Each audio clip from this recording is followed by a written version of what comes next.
भगवानका श्री चरण कमलमा साष्टाङ्ग दण्डवत गर्दै सम्पूर्ण भक्तजनहरूलाई म के आग्रह सर्वप्रथम मिठो र सुन्दर सरस हजुरहरूले एक दुईवटाको लागि आएर आदरणीय मेरो मात्रै दाजु बम्बाजु थापाजुलाई हार्दिक अनुरोध गर्छु। सबैले उहाँलाई जोरदार तालीले सम्मान गरौँ।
वैकुण्ठैपुरी हो स्वदेश बुझनु यो देश परदेश हो जाने बाटो छ अरे चिरादि गतिको गीता दिशा श्रोक्तयो कथा सुन्न भनेर कान बनिए के गर्नु ती कुण्डल दानै गर्न भनेर हात बनिए बाला भिरी के छर जिब्रो पढ्न र मन्त्र जप्न बनियो न स्वादका खातिर यो चोला परोपकार्य गर्न बनियो बाँचेर पोके छर मानव तन यो क्षण भङ्गुरु हो मुखमा हरे राम नित्य बगोस् कृष्ण प्रभु को जय होस् प्राणी मात्र को जय जय हो। बोलिए भक्तवत्सल भगवान। आउनुहोस् एक मिनट प्रभु नाम स्मरण गरौँ। सबले भन्ने ताली पनि बजाउने। बोलिए भक्तवत्सल परब्रह्म भगवान श्रीमन नारायण अनुभूति प्रतिभा का धनी ऋतुम्भरा प्रतिभा का धनी समादरणीय अभ्यर्थनीय पूजनीय वरणीय विप्रवर्गहरू गायत्री सावित्री के अनुगंत्री वात्सल्यमयी ममतामयी आनंदमयी मातृशक्तिहरू भगवान पुरुषोत्तम के भक्ति के पथपथिक सज्जन वृन्दहरू आज हामी पुरुषोत्तम भगवान को दिव्य कथा को 23वां भागमा प्रवेश गर्न गइरहेका छौँ। तपाईहरूलाई म त्यसै स्थलमा लिएर जाँदैछु, नैमिषारण क्षेत्रको पावन भूमिमा, जहाँ प्रधान वक्ताका रूपमा सन्त शिरोमणि विरक्त चक्र चूडामणि श्री सुतजी महाराज प्रधान आसनमा अलङ्कृत हुनुहुन्छ भने प्रधान श्रोताका रूपमा सन्त रत्न सौनकजी महाराज हुनुहुन्छ। हिजो मङ्गलमय दिव्य पावन कथाको पावन प्रसङ्गमा विरक्त शिरोमणि विरक्त चक्र चूडामणि श्री सुतजी महाराजले आनन्द कन्द वृन्दावन चन्द्र भगवान श्याम सुन्दरका परम मङ्गलमय चरणारविन्दको अनुशीलन गर्दै गर्दै सन्त रत्न सौनक आदि गरिएका 88,000 ऋषिहरूलाई भगवान पुरुषोत्तमका ती पावन रसमय पावन चर्चाहरू, जहाँ ज्ञान भक्ति प्रपत्ति शरणागति आचार्य अभिमान जस्ता दिव्य भगवत साधनाले ओतप्रोत भएका ती पावन प्रसङ्गहरू श्री सुतजी महाराज 88,000 ऋषिहरूलाई अवगत गराउँदै हुनुहुन्थ्यो। त्यही प्रसङ्ग तपाईँहरूलाई यहाँ श्रवण गराइरहेको थिएँ। उनीहरू उहाँ पनि गदगद भएर सुनिरहेका थिए, तपाईँहरू पनि गदगद भएर सुनिरहनु भएको थियो। प्यार से बोलो जय श्री। असलमा भगवानको कथामा लगाव, भगवत चर्चामा लगाव, जसले मजाले भगवानको कथा श्रवण गर्नुहुन्छ तिनीहरूका जीवनमा भगवानको कथाप्रति भगवानको रूप माधुर्य, भगवानको लीला माधुर्य, भगवानको स्वरूप माधुर्य, भगवानको चरित्र माधुर्य, भगवानको धाम माधुर्यमा पावन लगाव हुन्छ। जसको श्रवण कमजोरी छ, एउटा कुरो के बताउँ भने नवदा भक्ति छन् नि हाम्रा, नवदा भक्तिमा सबभन्दा श्रेष्ठ भक्ति श्रवण हो। श्रवण प्रथम भक्ति सन्त नकरा सङ्गत भन त भनो, परन्तु प्रहलादजी महाराजले श्रवणम कीर्तनम विष्णु भनेर पहिला श्रवणलाई नै नवदा भक्तिमा सर्वश्रेष्ठ स्थान प्रदान गरिएको छ अमेरिका ऋषिहरूले। कथा सुन्नु पहिले प्रभुको भनेर। त्यसकारणले जीवनमा श्रवण नभइकन अरू 8वटा भक्तिको जीवनमा परिपूर्ति नै हुँदैन, जीवन ती भक्तिको उच्छलन पनि मानव जीवनमा हुन सक्दैन। प्यार से बोलो न जय श्री। त्यस कारणले मानव जीवनमा श्रवण भक्ति सर्वश्रेष्ठ हो। अच्छा, श्रवण भक्ति, श्रवण भनेको मजाले सुन्नु, मन एउटै छ। हेर्नु, ध्यान दिएर सुन्नुहोस्। एकपल्ट मन लगाएर एकपल्ट एउटा कामदेखि दोस्रो हुँदैन। मजाले मन लगाएर एउटै काम हुन्छ। एउटा कोही मान्छे तीर बनाउँदै रहेछ कि बाण तीर बनाउँदै रहेछ, मन लगाएर बनाउँदै थियो। त्यहाँबाट अगाडि झ्याइ झ्याइ नौमती बाजा बजाएर कसैको चाहिँ जन्ती जाँदै रहेछन् कोही। अनि त्यसलाई कसैले सोधे, भाइ यहाँ कोही गएको देखिस्? मलाई केही थाहा छैन। त्यसको मन त त्यहाँ केन्द्रीभूत हो। जसको मन एकाग्र हुन्छ उसलाई केही थाहा हुँदैन। त्यस कारणले मन लगाएर व्यक्तिले 10वटा काम गर्न सक्दैन। कोही कथा सुन्दैछन्, बाती काट्दैछन्, कथा सुन्दैछन्, गफ गर्दैछन्, कथा सुन्दैछन्, टपरी गाँच्दैनन्, त्यो मजाले कथा श्रवण हुँदैन। प्यार से बोलो जय श्री। मन लगाएर चाहिँ हुँदैन, किन त्यो मन त दुईतिर बाँट्यो नि। त्यस कारणले हामीहरूको धर्मशास्त्रले भन्छ श्रोतव्य मन्तव्य, श्रवण गर्नु चाहिँ एक मजाले गर्नु, मन सूक्ष्म छ, एउटै इन्द्रियमा टच हुन्छ। त्यस कारणले गरिकन जीवनमा श्रवण भक्ति तपाईका जीवनमा उच्छलन भयो भने भगवानमा चाहिँ आसक्ति हुन जान्छ। श्रवण दुई खालको, ध्यानसँग सुन्नुहोस्। एउटा सुनार रहेछ, त्यसले 2टा मूर्ति बनाएछ। भोलि राजा रामचन्द्र भगवानको। अनि सुवर्णका 2टा मूर्ति बनायो। सुवर्णको 2टा मूर्ति बनाइसकेपछि अनि त्यसले एउटाको दाम 100 रुपियाँ राखो, एउटाको दाम 1 लाख राखो। अनि सबैले भने छक्क परे, धातु एउटै हो, तौल्दाखेरि उत्रै छ, त्यसमा कम बेसी छैन तौलमा। धातु एउटै हो, सुन, त्यो पनि टेस्ट गरे। फेरि एउटाको दाम 100 रुपियाँ, एउटा चाहिँ 1 लाख रुपियाँ किन भयो? ध्यान दिएर सुन्नुहोस्। भने त्यो सुनारमा सत्सङ्गी थियो के, त्यसद्वारा उसले केही कसैलाई ज्ञान दिन चाहन्थ्यो। त्यसले भन्यो त समझ्ने वाले समझेंगे, सबकी बस की बात थोड़ी है भन्यो के। सबैले छक्कै परे, हे तौलदा उत्रै छ, मूर्ति पनि यही एउटै धातुको एउटै सुनले बनेको बराबर मूर्ति छन्। एउटाको दाम 100 रुपियाँ भन्छ, एउटाको दाम चाहिँ 1 लाख भन्छ। छक्कै परे, सबै अचम्मै भए। त्यसले त्यस माध्यमबाट केही जनता जनार्दनलाई दिव्य भगवानका दिव्य साधनाहरूको बारेमा ऊ केही मर्म, साधनाको मर्म चाहिँ अवगत गराउन चाहन्छ। सबै मान्छे आउँछन् माने कोही जान्दैनन्, कति आए कति गए। त्यतिखेर एउटा फकिर सन्त महात्मा हुनुभएछ। महात्माका अगाडि त्यही समस्या राख्यो। महाराज भने यो सुनारले एउटै धातुको तौलमा तलमाथि छैन, सुन एउटै हो, एउटाको दाम 100 रुपियाँ राख्छ, एउटाको दाम चाहिँ 1 लाख राख्छ, यो किन?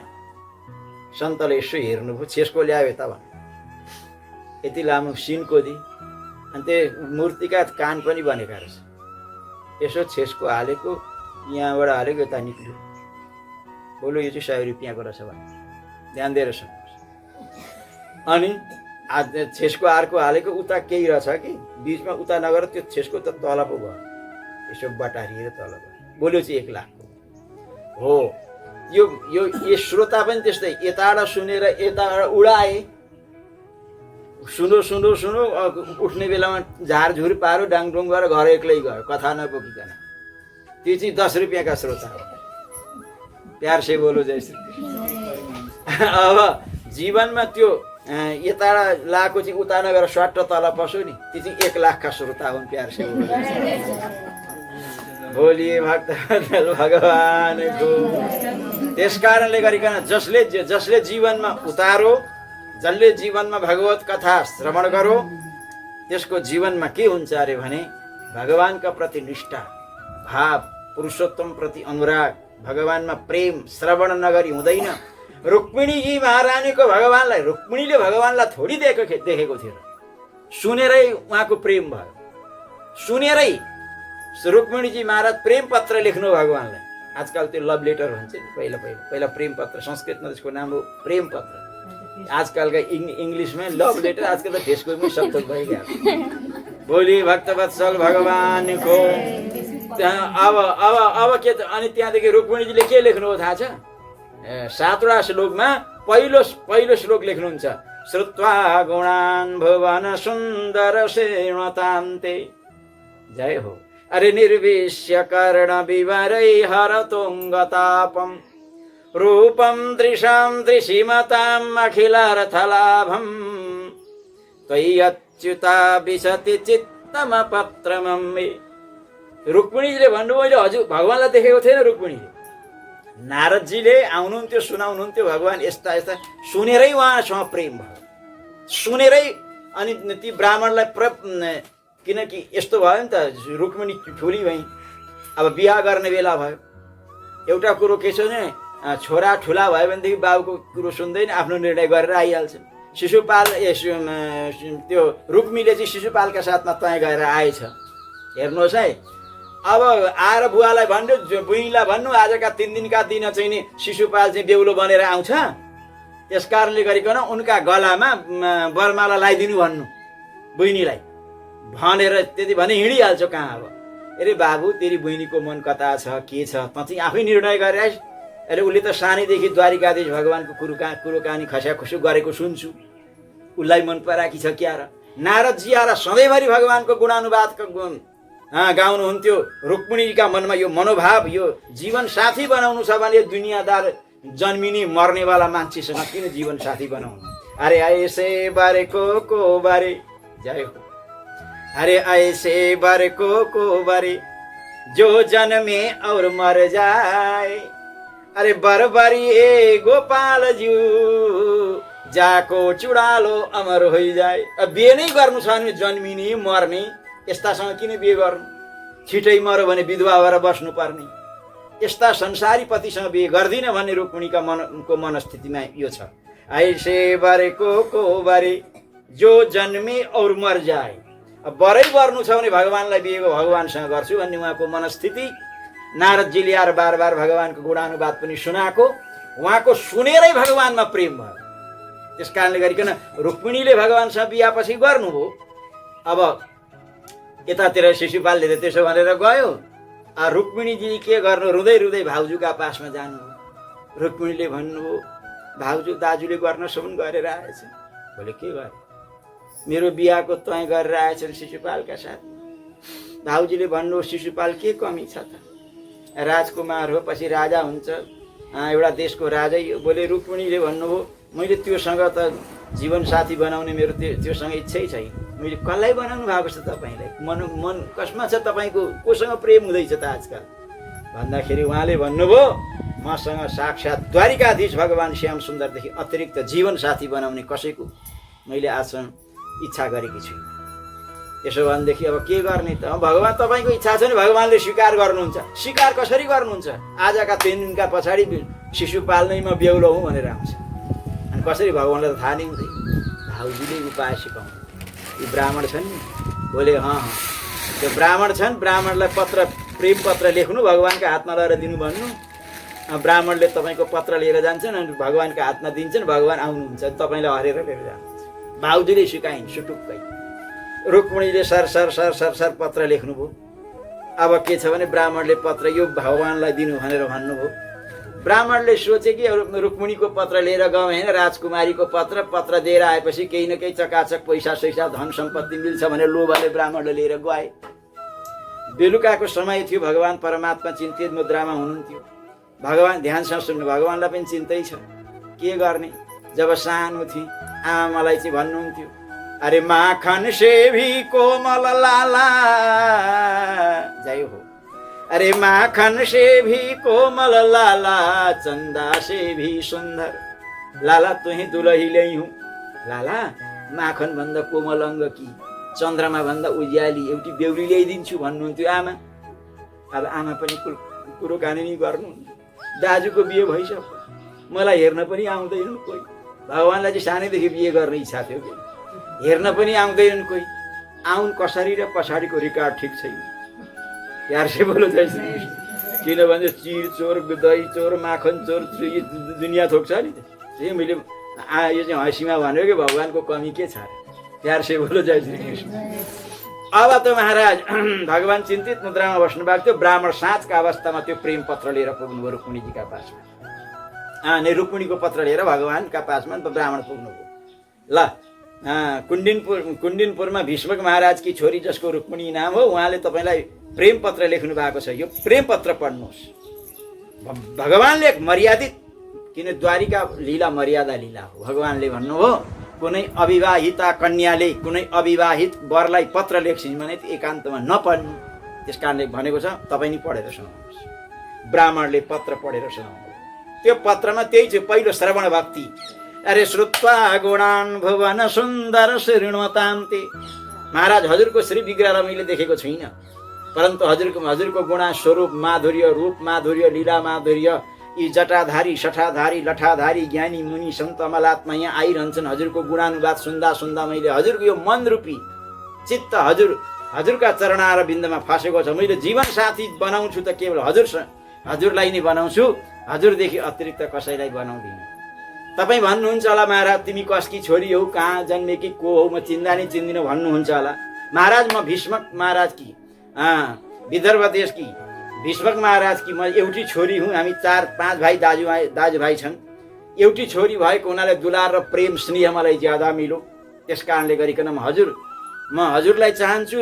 यो शिशुपाल भनेको यो सियाल हो, तपाईँ भनेको सिंह हो।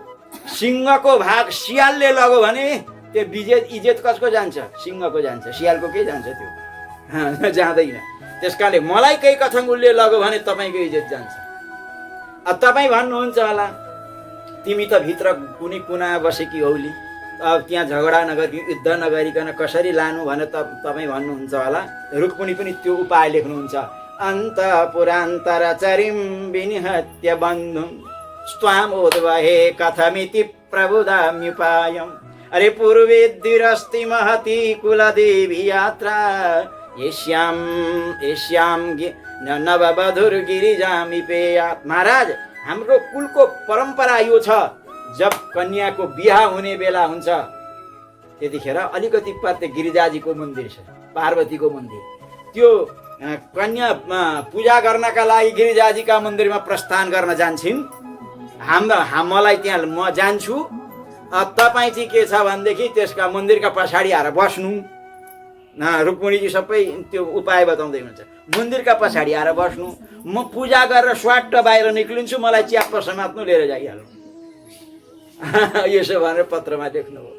अब यति भरिसकेपछि अन्तिममा नोट लेख्नुहुन्छ, यस्याङ्घ्रि पङ्कज रजस्नपनं महन्तो वाञ्छन्त्युमा पतिरिवात्म तमोपहन्ते यर्यम्बुजे अनलवेय भवत् प्रसादम।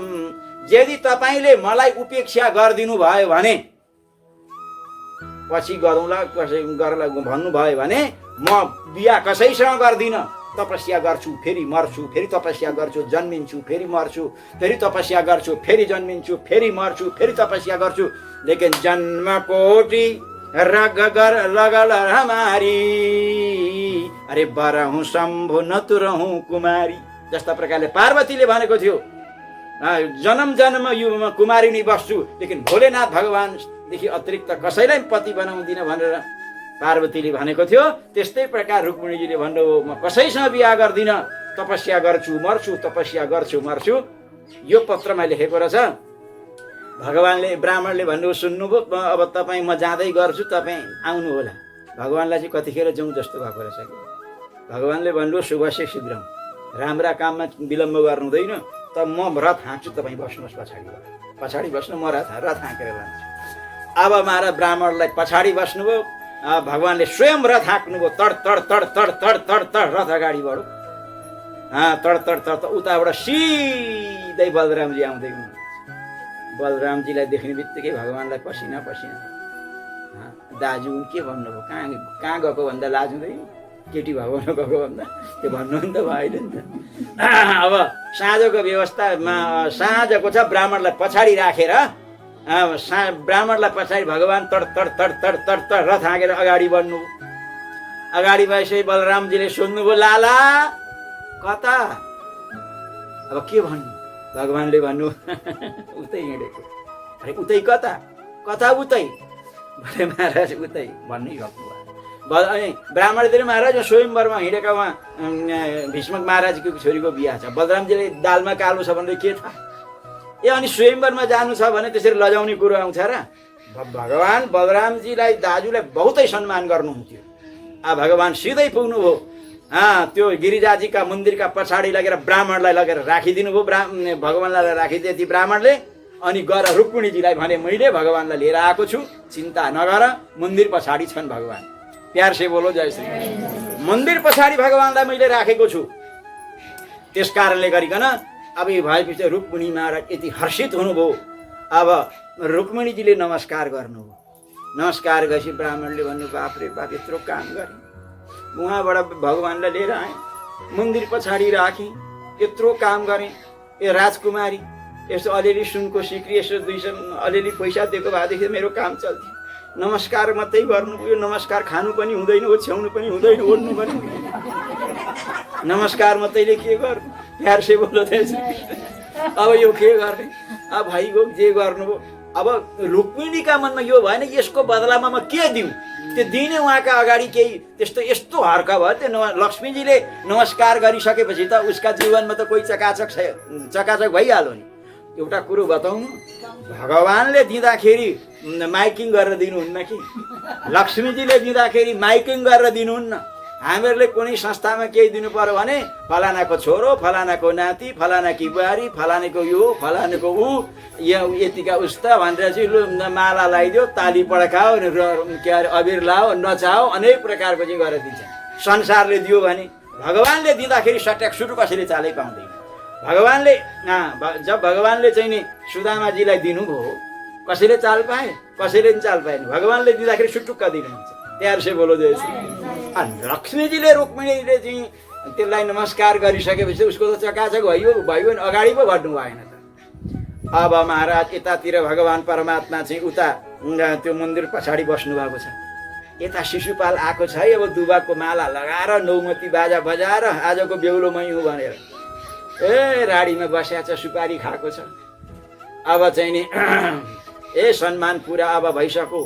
अब के छ भनेदेखि कता कता जरासन्धले भनौ, अरे कता कता मैले यो सुन्दैछु, यस सभामा द्वारिकाधीश श्री कृष्ण पनि त आएका छन् अरे, कतै कतै म ठ्यास सुस्स सुन्दैछु।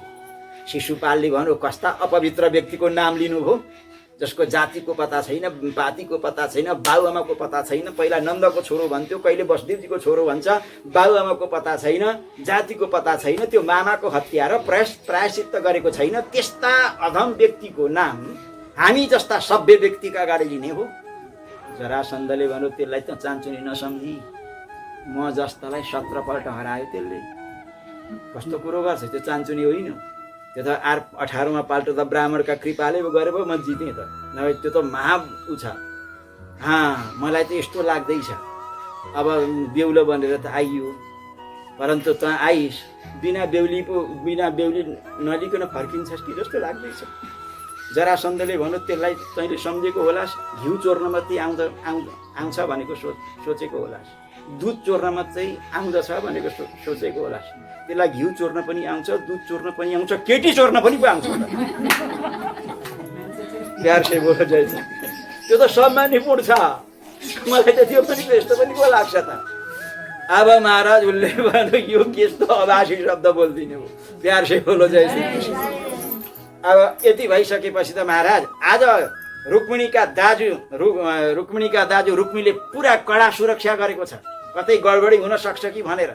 घरदेखि मन्दिरसम्म, गिरिजाजीको मन्दिरसम्म यता पनि सेना, यता पनि सेना, यता पनि साई सेना, यता पनि सेना, पुरा सशस्त्र आर्मी सबै भिडाएको छ। कहीँ एकदम कडा सुरक्षा छ। घरदेखि मन्दिरसम्म जानका लागि कडा सुरक्षाको व्यवस्था छ। अब त महाराज रुक्मिणीजी महाराज जाँदै हुनुहुन्छ, हजारौं सखी पनि जाँदैछन्। अब उहाँ गिरिजाजीको दर्शन गराउनु छ नि त रुक्मिणीजीलाई। अब महाराज जानुभयो, रुक्मिणीजी महाराज दलबलका साथमा जानुभयो। अब पार्वतीको पूजा बुढी आमाहरू पनि गएका छन्। भन रुक्मिणी चन्दन चढाऊ, हे गिरिजा मैया मेरा पतिदेव शिशुपाल चिरञ्जीवी हुन् भनेर पूजा गर भने। है अब रुक्मिणीले भन्नुभयो जसको नाम तिमीहरू लिन चाहन्छौ यो जिब्राबाट मेरो त्यो शब्द निक्लिँदैन, भदै जिब्रा कुहिएर झरोस्, त्यस व्यक्तिको नाम भन्ने। अनि बाहिर दुबाको लाएर आजको बेहुलो मयौँ भनेर उहाँ सुपारी खाएर बसिरहेको छ त। प्यारसे बोलो जय श्री कृष्ण। भलै त्यो होस्, परन्तु अब यिनीहरूलाई के थाहा कि दालमा कालो छ भनेर थाहा छैन। पछाडि आएर बसेका छन् मन्दिर पछाडि, इत्यादि चक्कर त यिनीहरूलाई थाहा छैन।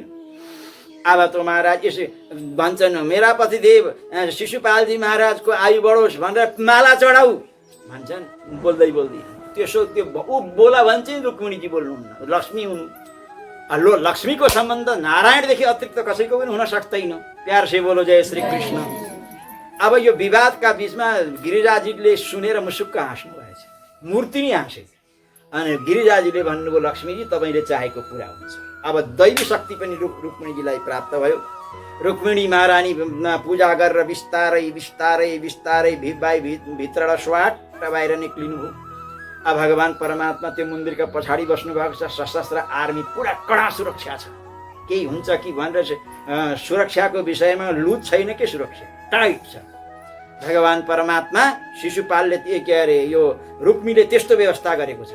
उता शिशुपाल आजको बेहुलो मयौँ भनेर दुबाको माला लाएर मक्ख पारेर बसेको छ सुपारी खाएर। प्यार से बोलो जय श्री कृष्ण। अब पछाडिबाट भगवान निक्लिनु हो। अब भगवानले त रुक्मीलाई हरेर लिएर जानु छ। अरे महाराज भगवान परमात्मा जब निक्लिनु भयो नि त मन्द मन्द मुस्कान गर्दै प्रभु जब त्यस भिडमा प्रवेश गर्नुभयो, असब पुलिसले देखे, आर्मीले देखे, यो को आयो, अरे यो को हो, यसलाई पक्र, यसलाई समात, ठोका गोली भन्न सुरु गरे। भगवान मुसुक्क हाँस्नुभयो। एउटा कुरो बताउँ तपाईँको हृदयको कुरो, भगवानको हाँसीमा नै दुनियाँ फस्छ। यिनले मुसुक्क हाँस्यो भने त दुनियाँ फसिहाल्यो। हाँसम अरे भगवानको हाँसीमा त्यो शक्ति छ। भगवान मुसुक्क हाँस्नुभयो, सबै बिर्सिए। अब गोली चलाउन पनि बिर्से, हिँड्न पनि बिर्से। यो एउटाले के भनौँ, आहा के राम्रो हँसाइरहेछ हो, हेरेरौँ जस्तो। एउटाले भनौँ हँसाइको कुरा के गर्, दाँत त हेर कति मिलेका, हेरिरौँ जस्ता। अर्काले भनौँ दाँतको कुरा के गर्छौ हेर, त्यो पिताम्बर कति सुहाएको, बिस्तारो बिस्तारो बिस्तारो हावा चलिरहेको छ। अर्काले भनौँ अरे पिताम्बर के हेर्छौ, कपाल त हेर, घुङ्ग्री एको बाल कृष्ण श्यामल, कति राम्रो त्यो कपाल। एउटाले भनौँ कपालको कुरा के गर्छौ, हातमा बम्सी न हेर। भगवानको सुन्दरता हेरेर सबै लट्ठै भए। अब सुखदेव स्वामी भन्नुहुन्छ राजन, ल भगवानको त्यो रूप देखेर सबै लट्टु भए। एकदमै मग्नै भयो भगवान के गर्दैछन् उनीहरूलाई थाहै छैन। भगवान बिस्तारै बिस्तारै बिस्तारै बिस्तारै बिस्तारै रुक्मिणीका साथमा आउनु। एउटाले भन्यो आहा हिँडाइ त के मजा रहेछ हौ, गजराज जस्तै पो हिँड्दा रहेछन्। रुक्मिणीजीलाई भगवानले च्याप्प समातेर रथमा छ्याप्प राख्नुभयो। एउटाले भन्यो आहा के मजा हो, कति हेरिनु जस्तो केटो होइन, त्यो मुरली कति राम्रो, त्यो वंशी कति राम्रो होइन, त्यो आँखा कति राम्रा, त्यसको हँसाइ कति राम्रो, यस्तो केटो जीवनमा देखेको थिएन। जीवन पवित्र भयो, जीवन महान भयो। भगवानले चाहिँ घोडालाई एक चाबुक हान्नुभयो, घोडा चाहिँ हावाभन्दा छिटो तेजीमा चाहिँ अगाडि 4 घोडा थियो, रुक्मिणीलाई भगाएर लिएर गइहाले। एउटा भन्छ आहा घोडा त बाई पङ्खी नै पो रहेछन् हौ, कति राम्रो घोडा त बाई पङ्खी नै रहेछन् महाराज, के साह्रो भन्न सुरु गरे। हेर कति राम्रा घोडा, कति राम्रो केटो रहेछ, कति राम्रा आँखा, कति राम्रो नाक, दाँत कति मिलेका, कपाल कति मिलेका, कति सुहाउँदो। कोही चाहिँ मुख राम्रो भयो भने भुँडी चाहिँ भकुन्डो जस्तो हुन्छ, कसैको भुँडी ठिकठाक पनि गोडा मिलेका हुँदैन, कसैको गोडा मिले पनि हात मिलेका हुँदैन, हात मिले पनि कसैको नाक थ्याप्चो हुन्छ। सबै भगवान विधाताले छुट्टीमैलाई बनाएछन् क्या। यति राम्रो चाहिँ फुर्सदको बेलामा बनाएछन्, यति राम्रो केटो देखेको थिएन। के गर्ने, रुक्मिणी त्यति राम्री, त्यो रुक्मिणीका लागि त यही केटो ठिक थियो। परन्तु के गर्ने, शिशुपाल आजको बेहुलो मै भनेर बसिया छ, त्यो हेर्न नकार्नु, रुक्मिणी सुहाउँदै यसो भनेर आपसमा उनीहरूलाई थाहै छैन रुक्मिणीले भगवानले लिएर जानु भने थाहै भएन। लट्टु छन् भगवानको त्यो सुन्दरतामा हेर्दै सब बातचित गर्न सुरु गरे। हेर हाम्रा आँखाजी सफल भए, हामीहरूको जीवन सफल भयो, हामीहरूको जीवन धन्य भयो, यस्तो केटो देखेको थिएन, आँखा पावन भए। अरे कताबाट आएको थियो, कता गयो, जीवन पावन बनायो, जे भए पनि धन्य बनायो। सबै यसरी कुरा गरिरहेको थियो। भाइ कुरो त ठिकै हो, रुक्मिणी त निक्लिनु भएन त मन्दिरबाट भन्छन्, अब पो त्यसो भन्छन्। रुक्मिणी त खोइ त निक्लिनु भएन। अनि निकै बेर भयो, गएर मन्दिरभित्र हेराएर रुक्मिणी चाहिँ भित्र हुनुहुन्न। अरे हुनुहुन्न भित्र भन्छ एउटा सेना गएर, कहाँ गइन् त रुक्मिणी, पता नै कहाँ गइन्। अरे तिमीलाई देख्यौ रुक्मिणी, बोले थाहा छैन। कता गइन् रुक्मिणी, बोले थाहा छैन। अरे तिमीहरूले कतै देख्यौ, अनि ती भित्रै थिइन् त, यत्रो सेना साई सेनाका बिचमा कडा सुरक्षा छ, कता गइन् रुक्मिणी। भले आज राजकुमारले मार्छन् राजाले, हो कहाँ गइन्, यत्रो सुरक्षा पैसा दिएर भत्ता दिएर हामीहरूलाई उनीहरूले राखेको छ, हामी भनेका सशस्त्र आर्मी सबै यहाँ चाहिँ यो देशका सुरक्षा बसेका छौँ, कडा सुरक्षाका बिचमा रुक्मिणी कहाँ गइन्, थाहा छैन। तिमीले देख्यौ, थाहा छैन। उसले देख्यौ, थाहा छैन। कसैले अरूले देख्यौ, थाहा छैन। एउटा आर्मीले भन्यो म बताउँ कहाँ जानु हो, बोले बता त, अरे लिएर त गयो अहिले। राम राम, त्यसैले अब त्यो महाराज जो आएको थियो, अरे त्यो महाराज लगो लगो लगो लगो लगो लगो लगो यस्तो भन्न सुरु गरे, लगो लगो। अब त लगो लगो भने सबै निराश। अब शिशुपालले चाल पाएछ। शिशुपाललाई जरासन्धले भनौँ, मैले अघि नै भनेको थिएन तँलाई, त्यसलाई माखन चोरी मात्रै गर्न आउँछ, मिश्री चोर्न मात्रै आउँछ, गोपिनीका हन्डी फोन्डो फोर्न मात्रै आउँछ भनेको भन्थिस् नि, केटी चोर्न सफल भयो कि भएन। अब हेर त, अब त बिना केटीको गइस्। अब त के गर्ने, शिशुपाललाई महावैराग्य भएछ, सन्यासी हुनु पर्यो, महाराज स्वामीजी बन्नु पर्यो भन्नुभयो उसले। अब स्वामीजी बनिरहनु पर्दैन त्रिवेणी, फेरि पछाडि चाहिँ तेरो बिहा हुन्छ, चिन्ता नगर, बिचारा रित्तै साँड कालो मुख लाएर फर्किनु पर्यो। यतातिर रुक्मीले चाहिँ नि रुक्मीले गएर सेनालाई गएर दरो हकारो, तिमीहरूको राज्यको भत्ता खाएर, राज्यको पैसा खाएर एउटी बहिनीलाई चाहिँ तिमीहरूले चाहिँ जोगाउन सक्यौ न, मेरी बहिनी कसले लगो। सबै पुलिसहरूले भने, आर्मीहरूले भने सरकार आएको त थियो, गोली पड्काउनका लागि ठिक्क परेका थियौँ। मुसुक्क हाँसेपछि त के भयो, चालै पाउन गएपछि मात्रै चाल पाएँ। उनकै हाँसीमा त दुनियाँ फस्ताए महाराज। अब त महाराज यति भइसकेपछि अब रुक्मीले प्रतिज्ञा गरौँ। कस्तो प्रतिज्ञा, कृष्णलाई मारेर बहिनी ल्याइन भने यो ठाउँको पानी खानु र यहाँ बस्दिन भनौँ, प्रतिज्ञा गरौँ। महामूर्ख गयो दलबलका साथमा भगवानलाई पिछा गर्नका लागि, दलबलका साथमा गयो। गइसकेपछि त भगवान परमात्मा चाहिँ नि लाई ललकारो, अरे दुष्ट काहीँका मेरी बहिनीलाई लिएर जान्छस्। भगवान पनि परमात्मा पनि अब त मुरली मात्रै बजाउनु थोडी हुन्छ र सबै थोक जान्नुहुन्छ। भगवान पनि उभिनु हो। भगवानका पासमा दम छ किन, यशोदा आमाको दुध खाएको छ। पहिला झगडा गर्दा के भन्छ थाहा छ, अरे आइज रे आमाको दुध खाएको छ भनेर भन्थे नि पहिला आमाको दुध खाएको छ भने अगाडि आइज भन्थे। अब बदलको खाएको छ भने आजकल खाक अगाडि आउँ। प्यार से बोलो जय श्री कृष्ण। आजकल त के भन्छ आमाहरूले दुधै खुवाउँछ बदलको दुध खुवाउँछ अनि कहाँबाट आउँछ त्यो दम पनि त आउनु पर्यो नि त। प्यार से बोलो जय श्री कृष्ण। अब के भयो भगवान परमात्मा श्याम सुन्दर उभिनु भयो। अब विषय ठुलो युद्ध भयो। भगवानले सारा सेनालाई मार्नुभयो। भगवानले पनि जेठानजीलाई मार्नका लागि च्याप्प समात्नु हो। मार्नका लागि तयार हुनुभएको थियो। रुक्मिणीजी महाराजले चरण समात्नु, प्रभु मेरो दाजु मेरो भाउजूका कृपाले गरिकन हजुरलाई मैले प्राप्त गरेकी छु। मेरी भाउजू विधवा हुनुहुन्छ, यो नगर्नुहोस्। त गृहस्थ आश्रम भन्छ नि स्त्री गुरु रुपियाँराम छोराछोरी सालग्राम। प्यार से बोलो जैसे मान्नै पर्यो। अब के गर्नु, मान्नुभयो भगवानले ठिकै छ तिमी भन्छौ भने मार्दिन। र जेठानजी हुन् जे भए पनि अलिअलि त केही न केही दण्ड त दिनु पर्यो। यत्रो गडबड गरेका छौ, मार्न त मार्दिने तिमीले भनिहाल्यौ। त भगवानले आधा जुगा काट्दिनु भयो, आधा दारी काट्नु, आधा कपाल काट्नु हो, आफ्नो पिताम्बर पहेँलो वस्त्र निकाल्नु भयो र चुइकी चुई टुइकी टुई चुइकी चुई चुइकी बाँधेर चक्कामा बाँधियो। रथको चक्कामा बाँधिदिनु भयो के रथका चक्कामा बाँधिनु घुमे है। उताडा बलरामजी आउँदै हुँदो रहेछ। अरे लाला यो रथका चक्कामा तलमाथि फेरि घुम्दैछ, यो के हो? भगवानले भन्नु केही होइन, जेठानजी घुम्दै हुनुहुन्छ। बोलो जेठानजी यसो गर्नुहुन्छ कतै। अब भन्नुभयो बार अनि त्यहाँदेखि त यस्तो भर्खर सम्बन्ध गाँसेको जेठानलाई त्यसो गर्नुहुन्छ? बार सम्झाउनु। हाम्रो के महात्मा भन्नु थियो जेठानलाई जेठान किन भने? यो तपाईँहरूलाई थाहा छैन। त्यो पनि प्रसङ्ग त सुनिहाल्नु। जेठानलाई जेठान किन भनेको अरे भने त्यो जेठान भन्ने शब्द कहिलेदेखि रह्यो भने एउटा कुनै पाहाडमा दाजु बहिनी बस्दा रहेछ।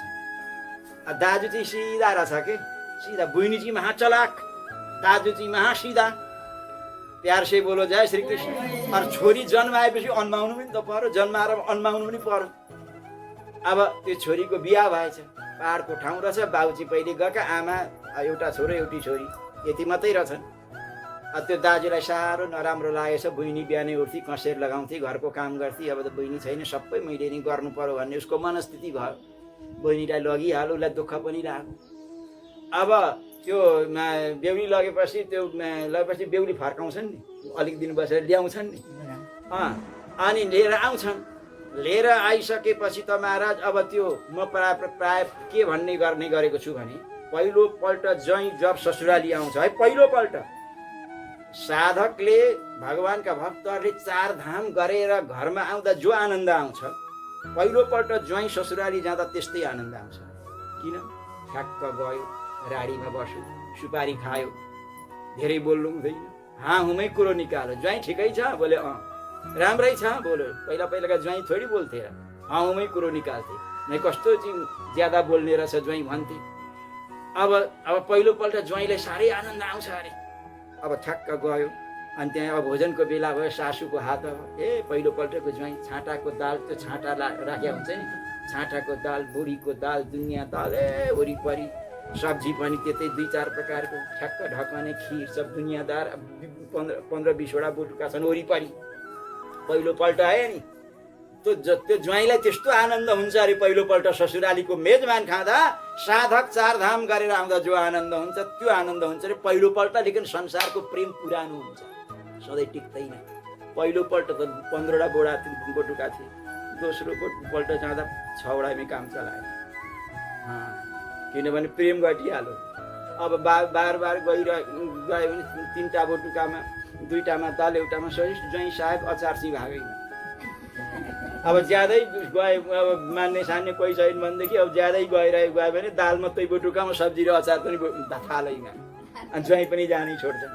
प्यार से बोलो जय श्री कृष्ण। लेकिन पहिलोपल्टको कुरो नि त। आज के छ भनेदेखि अब त्यसरी ज्वाइँ चाहिँ नै आएछन्। अब त्यो दाजु भनाउँदो चाहिँ गएछ घाँस काट्न, सिधा थियो पाहाडको ठाउँ। बहिनी अब बेहुली पुर्याउन आयो। सासूले मजाले अनेक प्रकारको चिज बनाइन्। अब पाहाडमा त घिउ नै दिने ज्यादा चलन थियो नि ज्वाइँलाई बोटुकाभरि। आजकलका ज्वाइँ थोडी हुन् र घिउ पचाउन नसक्ने।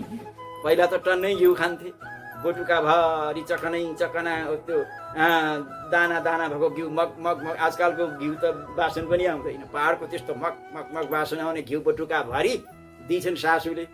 त्यो दाजु चाहिँ घाँस काट्न गएको रहेछ, घाँस काटेर भित्र यसो खिड्की एउटा चिया छ, झ्यालबाट चियाएको त त्यो बोटुका भरिको घिउ चाहिँ स्वाट्ट भातमा हालेको देखेछ, बासमती चामलको भात पकाएको, गम गम खाँदैछ। सिधा सादा मान्छे होइन, उसलाई त कस्तो कस्तो लागेछ, यसले त मेरी बुइनी पनि लग्यो, घरका घिउको घरले पनि खाएर सको, यसले घिउ पनि खाएर सको, बुइनी पनि लग्यो, घरमा घरको घिउ पनि खाए सको, यसले त सक्नु सको भने त्यस्तो भावना भए चाहिँ सिधा भएको कारणले ज्वाइँकी महा चलाक रहेछ। उसले यसो इसारा गरेछ, ए तिमी जे ठान ठान अब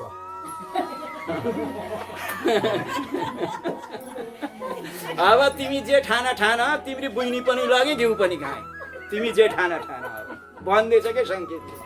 जे ठान ठान भनेको जे ठान भएको प्यार से बोलो बोलिए आनन्द कन्द भगवानको। अब के भयो त, अब के भयो भने भगवान परमात्माले रुक्मिणीले लिएर जानुभयो। आज त्यो रुक्मिणीले पनि प्रतिज्ञा गरो, प्यार से बोलो जय श्री कृष्ण। प्रतिज्ञा गरेको थियो भोज के अरे त्यो गाउँमै जान्न पानी नै खान्न भने उसले अलग गाउँ बसायो, त्यस गाउँको नाम त्यो भोजकट नाम गरेको गाउँ बसायो। त्यो महालठुवा रहेछ। भीष्मक राजाले भने हेर छोरा मनको मैलो मेटा, दिवानी रुक्मिणी मेरी छोरी हुन्, लक्ष्मी हुन्, अब जाउँ कन्यादान दिनु जाउँ भनेर। अनि यो भगवान सबै गएर चाहिँ नि उहाँ गएर बिहा गराए। त्यस कारणले गरिकन श्रवण भक्तिको पहिलो नम्बर हो रुक्मिणीजी महाराज। प्यार से बोलो जय श्री बोली आनन्द कन्द भगवानको, राजा रामचन्द्र भगवानको। अब तपाईँहरूको ध्यान आकर्षण गर्न चाहन्छु, ध्यानसँग सुन्नुहोस्। अब स्वामीजीको भेटघाट भएको भन्ने पावन प्रसङ्ग तपाईँहरू हिजो श्रवण गर्दै हुनुहुन्थ्यो। ती कस्ता थिए अरे भने हिजो प्रसङ्ग के आएको थियो भने बिना श्रीकृष्ण देवम तम नैव जानाति दैवतम। भगवान श्रीकृष्णदेखि अतिरिक्त कुनै देवतालाई जान्दैन थिए अरे ती। भगवान श्रीकृष्णका महान भक्त थिए ती अनन्य भक्त थिए ती। एउटा एक भक्त हुन्छन् अनन्य, अर्का हुन्छन् फनन्य। प्यार से बोलो जय श्री कृष्ण। महाराज अनन्य, एक अनन्य कसलाई भन्छन् र फनन्य कसलाई भन्छन् त्यो पनि सुनौँ। के भएछ भने एकपल्ट गोकुलबाट वृन्दावनमा गोसाईहरूको चाहिँ नि त्यहाँ सवारी निक्लिँदै रहेछ। केही कुनै सन्त चाहिँ सवारी निक्लिँदै रहेछ। दुई चारजना मान्छे अगाडि बाटो चाहिँ खाली गराउँदै थिए। अरे रस्ता र त्यो बाटो खाली गर, अनन्यजी पधार रहे हैं, अनन्यजी आउँदै हुनुहुन्छ, बाटो दिनुहोस्, अनन्यजी आउँदै हुनुहुन्छ। एउटा ब्रजवासीले भने को आउँदैछ अरे? अनन्यजी। उसले भन ऊ अनन्य हुन् भने म फनन्य हुँ भनेछ। प्यार से बोलो जय श्री कृष्ण। अनि प्रश्न गरेछन् अनन्य भनेको क्या हो भनेछ। अनन्य भनेछन् अब तिमी नै भन अनन्य भनेको क्या हो भनिदिउँ? बोले ठिकै छ। अनन्य भनेको भगवान श्याम सुन्दरलाई इष्ट देवका रूपमा मान्ने, भगवान नै सर्वोपरि मान्ने, भगवानलाई सर्वोपरि अरूलाई चाहिँ सामान्य रूपमा मान्ने, त्यसलाई भनिन्छ अनन्य। ल भन्यो फनन्य भनेको क्या हो भन ल। प्यार से बोलो जय श्री कृष्ण। ल अनन्यको त यो कुरो रहेछ, सबै अरूको नाम पनि थाहा रहेछ, गरिमा पनि थाहा रहेछ, लेकिन भगवानलाई नै सर्वोपरि मान्ने त्यसको नाम अनन्य रहेछ। फनन्य कसलाई भन्छन् भने भगवानदेखि अतिरिक्त कसैको नामै नजान्ने, मतलबै नराख्ने, केहीको थाहै नहुने, भगवान नै कृष्णलाई मात्रै थाहा पाउने, त्यसको नाम हो फनन्य। प्यार से बोलो जय श्री कृष्ण। किसी सारी का भी पता नहोवे। प्यार से बोलो जय श्री कृष्ण। त त्यस्ता अनन्य हुन्छन् के ब्रजवासीहरू, अनन्य कोही फनन्य। भगवानलाई नि एक भरोसो, एक बल, एक आशा विश्वास, एक राम घन श्याम हित चातक तुलसीदास। बोली भक्तवत्सल भगवानको। अब अगस्त्यजी महाराज आउनु, भव्य स्वागत गर्नुभयो उहाँले। सन्त मिलन र हरिकथा जीवनमा दुईटा नै दुर्लभ वस्तु हुन्। उहाँले भन्नु हिजो सुन्दै हुनुहुन्थ्यो, जुन राज्यमा वैष्णव छैनन्, भगवानका भक्त छैनन्, नबस्नु। सकिन्छ भने आफू पनि वैष्णव हुनु, सकिएन भने वैष्णव भएका ठाउँमा बस्नु, इत्यादि कुरा हिजो तपाईँहरूले श्रवण गर्नुभयो। अच्छा, त्यसरी गर्दा गर्दै महाराज अब उहाँले सोध्नुभयो, उहाँले के आएको थियो भनेदेखि जब महाराज म अब जान्छु भन्दाखेरि चित्रबाबुले भने म यो मेरी पतिव्रता नारी कसरी भई, म यस्तो धनी कसरी भएँ मलाई समझमा आएन, यो के का प्रभावले भन्दा उनले पूर्व जन्मको सम्पूर्ण इतिहास बताएर सुनाएका यो नि प्रसङ्ग आएको थियो। महाराजमा पहिला तिमी अनि उनले भने तिमी कसरी यस्ता धनी भयो? उनले भने मेरो यो विपुला लक्ष्मी यो सम्पत्ति कसरी आयो, मेरी अनुकूल पत्नी कसरी आई, यो मलाई समझमा आएन। कसैको सम्पत्ति हुन्छ पत्नी अनुकूल हुन्छन्, कसैको पत्नी अनुकूल हुन्छन्, धन सम्पत्ति हुँदैन। लेकिन यो दुईटै तिम्रा धन सम्पत्ति पनि मेरो छ, लेकिन पत्नी पनि अनुकूल छिन्, यो के का कृपाले? त्यो त स्वर्गै भइगयो नि, सम्पत्ति पनि हुनु र पत्नी अनुकूल पनि हुनु, यो भगवानको कृपा हो। त यो कसरी भयो भन्दाखेरि ऋषि एकदम ध्यानस्थ भए। तिमी पूर्व जन्ममा मणिग्रीव नाम गरेका एउटा शूद्र जाति थियौ, तिम्री यी पहिला जन्मकी यी पत्नी अत्यन्त 64 कलालिप्त भएकी अहिले छिन् नि, ती पहिला जन्ममा तिमीकी पत्नी थिइन्। यसरी गर्दा तिमीहरूको सम्पत्ति राजाले लुटे, कसैले लुटे, दाजुभाइले खाए। तिमीलाई धन कमाउने इच्छा, तिमी जङ्गलमा गयौ, जङ्गलमा गएर तिमीले नराम्रो काम गर्यौ, पशु हिंसा गर्ने काम गर्यौ, इत्यादि गर्दै गर्दै तिमी उग्रदेव नाम गरेका महापुरुषसँग भेटघाट भयो। अनि उग्रदेव नाम गरेका ऋषि थिए, कतै जाँदै थिए, प्रयाग जाँदै रहेछन्, घाम एकदम चर्का घाम लागेका मूर्छित भएर जङ्गलको त्यो राजमार्गमा बाटामा धडाम पछारिए, एकदम मूर्छित अवस्थामा। तिमीले चाहिँ तिनको स्वागत गर्यौ। तिनले स्वागत गरे महाराज, त्यो तपाईँलाई स्वागत गरे, आफ्नो बसेका ठाउँमा ल्याए, पानी पिलाए, फल पिलाए। पानी खाँदा फल पिलाउँदा उनले भने म पानी त खान्छु, परन्तु के छ भने अब तपाईँ के को हो, तपाईँ के थरी हो? ब्राह्मणले जहीँ त्यहीँ खानु हुँदैन, पहिला सोध्नुपर्छ, विचार गर्नुपर्छ, आचार विचार छ कि छैन, नियम छ कि छैन। जहीँ त्यहीँ वात्त खायो, जसैका जुन गिलासमा नि खाइदियो, जुन पात्रमा नि खाइदियो, जहाँ पायो त्यहीँ खायो, जस्ता ठाउँमा त्यस्तै खायो। ब्राह्मणले र सदाचारी व्यक्तिले आफ्ना नियममा एउटा आचारमा बस्नु पर्दछ। आचार प्रथम धर्म हो, किनभने आचार विचार विहीनलाई त वेदले पनि पवित्र गर्दैन अरे, आचार हिना न पुनन्ति वेदा। त्यस कारणले गरिकन भन्दाखेरि उहाँले बताउनु म शूद्र त हुँ, मैले सत्शूद्र हुँ। ऋषिले विचार गरे यो सत्शूद्र भए पनि भगवानको भक्ति रहेछ, भगवानको भक्तिलाई त त्यो ब्राह्मण भन्दा श्रेष्ठ हुन्छ। जब सबरी त निज कुलका थिइन् नि, लेकिन भगवान रामका अगाडि उनले के भनिन्, भगवान रामलाई बयर खिलाइन्, भगवानले पनि उनको जुठो बयर खानुभयो। त्यतिखेर सबरीले के भन्छन्, अरे अधमा ते अधम जय हो, अरे अधमा ते अधम अधमा अति नारी, अरे तिनमा हुँ मति मन्द अघारी। म त अधम नारी हुँ महाराज, म त निज कोटीकी स्त्री हुँ। म हजुरको स्तुति कसरी गर्नुपर्छ राघवेन्द्र सरकार, मलाई केही थाहा छैन।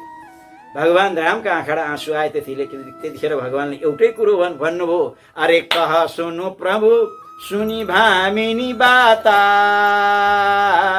जय हो, अरे मानहु एक भगति करनाता। म यो हेर्दिनँ कि यो गोरो छ कि कालो छ, म पनि यो हेर्दिनँ कि बाहुन हो कि क्षेत्री हो, म यो हेर्दिनँ कि धनी छ कि गरिब छ, म एकै चिज हेर्छु, त्यसको भावना कस्तो छ, त्यसको ममा भक्ति छ कि छैन, यो भगवानले त्यो हेर्नुहुन्छ। निर्मल बन जन सो मोही पावा। त्यस कारणले गरिकन ठिकै छ। उहाँले चाहिँ नि उहाँले पानी पनि खानुभयो, उहाँले दिएको फलफुल अनेक प्रकारका आँपहरू, आँपको सिजन पनि रहेछ, आँप खाऊ भनेर भोग लगाइन् कि पत्नीले, आँप पनि खानुभयो। खाइसकेपछि उग्रदेवले भन्नुभयो, अनि ती उग्रदेवका चरण नि बुढा पत्नीले भएर चाहिँ यसो काखामा राखेर सुमसुम्याए, तेल लगाइदिए। बाटाको हिँड्दा गरेको थकान पनि दूर भयो। ब्राह्मणदेव प्रमुदित प्रसन्न भए। ब्राह्मणले त्यो ऋषिदेवले उग्रदेवले भने, तिमीहरू चाहिँ दुखी जस्ता छौ, के भयो भन त भन्दाखेरि उनले भने, महाराज यस्तो यस्तो भएको, मलाई यस्तो यस्तो भयो भनेर यो प्रसङ्ग तपाईँहरू हिजो श्रवण गरिदिनु। अब आजको पावन प्रसङ्गमा बोले राजा रामचन्द्र भगवान को, सत्य सनातन धर्म को। त मणिग्रीवले भन्न सुरु गरे, तपाईँले नि भन्ने है, चमत्कार पुरे रम्बे विद्वज्जन समाकुले, मम वासो भवत् तत्र धर्म पत्न्या सह द्विजा। मणिग्रीवले भने, महाराज म यस्तो हुनेको कारण तपाईँलाई सुनाउँछु, सुन्नुहोस् महाराज। मणि चमत्कार नाम गरेको एउटा ठुलो नगर थियो। म त्यहाँ चाहिँ ठुल्ठुला वेदज्ञ महापुरुष सन्त भगवत वृन्दहरू विज्ञ व्यक्तित्वहरू शास्त्रका ज्ञाताहरू पदवाक्य प्रमाण पारवारी व्याकरण वेदान्त न्याय सकल शास्त्रलाई जान्ने भएका त्यस्ता महापुरुषको त्यहाँ निवास थियो। प्यार से बोलो जय श्री कृष्ण। म पनि त्यहाँ धन पत्नीका साथमा बस्थेँ, म परोपकार गर्दै। एक दिन बुद्धि मेरो बिग्रिएछ। विनाशकाले विपरीत बुद्धि। मान्छेको विनाश हुनेवाला छ अगाडि भने त्यसको बुद्धि बिग्रिन्छ। ठुलाले भनेको मान्दैन, राम्रो कुरो पनि उसले बुझ्दैन, अगाडि पछाडि पनि विचार गर्दैन। किनभने विनाश हुनेवाला छ, भवितव्य पर्नेवाला छ भने पहिलेदेखि नै बुद्धि बिग्रिन्छ। अब एक दिन के भयो भने मैले निज धर्म परित्याग, मैले आफ्नो धर्मलाई पनि त्यागेँ। पहिला लुगा फुकालेर, पहिला ब्राह्मणहरू लुगा फुकालेर भात खान्थे। तपाईँहरूलाई थाहा छ, सेका लुगा लाएर ब्राह्मण भोजन गर्दैन थिए। पहिला पकाउनेले पनि पकाउँदैनथे, त्यो यस्तो कपडा फेर्थे, चोलो सोलो लाएर पकाउँदैन थिए। पहिला ब्राह्मणले पनि भोजन गर्ने धोती फेरेर खान्थे, लुगा लाएर चाहिँ खाँदैन थिए। अचेलका एकजना पुरोहित ब्राह्मण थियो, उहाँको नाम लिन्न म। एकजना पुरोहित ब्राह्मणले भोजन गर्दै लुगा लाइले खाएको देखेँ मैले। अनि मैले सोधेँ कि तपाईँ त पुरोहित ब्राह्मण लुगा लाएर, सेका लुगा लाएर किन खानुहुन्छ? उनले मलाई के भने थाहा छ? उनले भने गुरुजी मैले वर्तमान नगरेकै दिन लुगाको नि वर्तमान गरिया छ भने।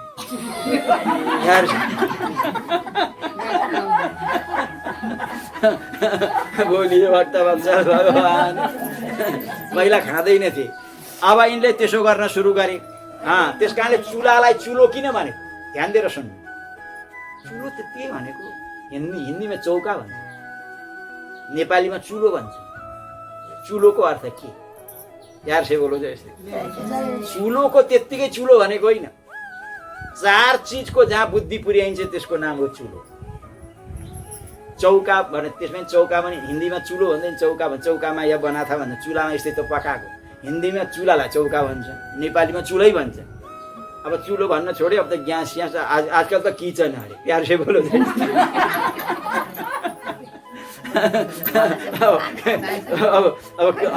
अब पहिला पो चुलामा भान्सा पाक्थ्यो, अब त किचनमा खानै पाक्छ। बोले राजा रामचन्द्र भगवानको। पहिला चुलो भन्थे। चुलामा त्यो हाम्रो यो त्यो संस्कृत साहित्य होइन, त्यो हिन्दूको उता त्यो खाना भन्ने, चुलो भन्ने, नास्ता भन्ने यो हाम्रो संस्कृति होइन। खाजा भन्थे। वास्तवमा नास्ता शब्दको अर्थ तपाईँहरूलाई थाहा छैन। नास्ता भनेको के हो? त्यसलाई विश्वकोशमा हेर्नुहोस्, नास्ता भन्छ गोमांसलाई। खाजा भन्थे के पहिला? बालभोग भन्नु, खाजा भन्नु, खाजा खाएको छ भन्थे। अब त्यो कहाँबाट उताको शब्द चोरेर ल्याए। अब बुवालाई चाहिँ बाबा, पहिला माता पिता भन्थे, अनि माता बुवा आमा भन्थे, अब बाबा भन्थे। त्यो ठिकै। अब डेडी अरे, डेडी भन्दा भन्दै ड्यास अरे। ड्यास के हो त्यो भनेको? संस्कृत त्यो हाम्रो संस्कृत शब्द होइन त्यो। डेडी भनेर त डाँगालाई पो भन्छ। प्यार से बोलो जय श्री। अब मम्मी भनेको मुर्दा। अब त्यो यस्तो शब्द उता पाश्चात्य संस्कृतिका पाश्चात्य शब्दको कुप्रभावले हामी सबै ओतप्रोत भइसकेका छौँ, सबै गइसके। आफ्नो धर्म र संस्कृति मान्यो भने त्यो पाखे रहेछन्। अब के काट्यो भने ठिक छ। आजकल अब अष्टचिरञ्जीवको पूजा गर्ने बुद्धि सुइठाएछ भन्छ। बोलिए भक्तवत्सल भगवानको। अब के छ भने अब भयो के? अब यसरी त्यो चुलाको अर्थ गर्दाखेरि चुलाको 4 चिजको जहाँ बुद्धि विवेक पुर्याइन्छ त्यसलाई भन्छ चुलो। 4 चिज भनेको के? कस्तो खाने? ध्यान दिएर सुन्नु, म त्यसको व्याख्या गर्छु। कस्तो खाने, कति खाने, कहाँ खाने र कहिले खाने, यो 4 चिज। त कस्तो खाने? चुलामा कस्तो चिज पाक्नु पर्दछ त्यो ध्यान दिएर सुन्नु। यस्तो चिज चुलामा पाक्नु हुँदैन जो चिज भगवानलाई भोग लगाउन सकिँदैन। प्यार से बोलो जय श्री कृष्ण। एक विचार त्यो हो। अनि कस्तो खाने, कहाँ खाने, कहिले खाने, कति खाने, कस्तो अवस्थामा खाने। अब शास्त्रले के भन्छ भने हात गोडा धुने, पवित्र हुने, छालाको जुत्ता पेटी लाएको छ भनेदेखि खोलखाल गरेर भगवानलाई अफसानी लाएर खाने, त्यस्तो नियम छ नि। अब तपाईँलाई त्यो जुत्ता पनि खोल्नु छैन, पेटी पनि खोल्नु छैन, अनि त्यो आजकल त्यो एउटा हुन्छ त्यो वरिपरि बसेर खाने डाइनी, त्यो हाम्रा गुरुले टाट्नु भन्नुहुन्थ्यो कि टाट्नु।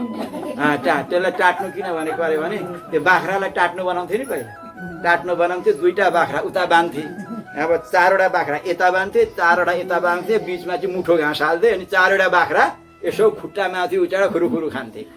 अब त्यो के त्यो टाट्नुभन्दा कम हो त, त्यो राखे वरिपरि बसेर खाएका छन्, कसको जुठो कता पर्छ, कसको जुठो कता पर्छ, कसको जुठो कता। त्यसरी त्यो शास्त्रमा के लेखेको छ भनेदेखि बसेर खानुपर्छ। अब खाना त सबै सुरु गर्छन्, सबैले सुरु गरे, त्यो टाट्नुभन्दा कम होइन त्यो। वरिपरि बाख्राको जस्तो नि एकैमा राखे वरिपरि खाए। अब त्यो अब कसैले कसैको जुठो खाइराखे, किन जुठो खाएको? प्रेम ज्यादा भएर खाएका। प्यार से बोलो जय श्री कृष्ण। कसैको जुठो कसैले खानु हुँदैन, शास्त्रले भन्छ। अब हेर्नुहोस् त, कस्तो खाने, कहिले खाने, कतिखेर खाने? साँझमा खानु हुँदैन। अब साँझ हो कि जतिखेर हो कि मतलबै छैन। जुत्ता खोल्नै परेन, पेटी खोल्नै परेन, अब त्यो चाहिँ नि भुइँमा बस्नै परेन, अप्सानी लाउने मन्त्रै थाहा छैन के भनेर खाने त्यस्तो। त्यस कारणले गरिकन त्यो विवेक छैन। त्यस कारणले चुलाको अर्थ कति खाने, कहिले खाने, कस्तो खाने र कहाँ खाने, जहीँ पाए बोकेर थालमा बाहिर लगेर खाने एउटा नियम हुन्छ। पहिला पहिला ब्राह्मणहरूका घरमा त्यो चुलाका यस्तो चौका भनेर काट्थे, त्यहाँ तल गयो भने तल लगेर खाँदैनथ्यो, माथि नै खान्थे। छोराछोरीले माथि गएर त्यहाँ माथि गएर जानु पनि हुँदैन थियो, गयो भनेदेखि भोजनै हुँदैन थियो। त्यस कारणले गरिकन बोलिए भक्तवत्सल भगवानको होइन, शास्त्रले त्यसो भनेको छ नि त। अब के छ भने धर्म बिग्रिँदै गयो, मान्छेको बुद्धि बिग्रिँदै गयो, सबै बिग्रिँदै गयो, यो पनि त्यस्तै बिग्रिँदै आफ्नो धर्म संस्कार समाप्त गर्दै गयो। अनि त्यसले के गर्यो भने दुष्ट बुद्धि निज धर्म परित्याकृतो मद्द दुष्ट बुद्धि न परस्त्री सेवनम नित्यम। आफ्नो श्रीमतीको बस्न सुरु गरो, अरू पराई स्त्रीका साथमा बस्न सुरु गरो। त्यसले के गर्यो भने शराब खान सुरु गर्यो, शराब पिउनु, शराब रक्सी भन्छ नि त्यसलाई। शराब खानु हुँदैन। शराबको अर्थ के? शराब केलाई भनिन्छ? स भनेको सडाउँछ। ध्यान दिएर सुन्नु, एक एकको अर्थ छ। जसले खान्छ त्यसको जीवन सडिन्छ। स माने सडाउँछ, र माने रा छ नि, रा भने रुवाउँछ। बेलुका आउँछ, यो बाटो पनि मेरो, त्यो बाटो पनि मेरो भन्दै नि लरफरेदै आउँछ, ढोका खोल भन्छ। बुढीसँग महाभारत हुन्छ, त्यहाँ परिवारलाई रुवाउँछ।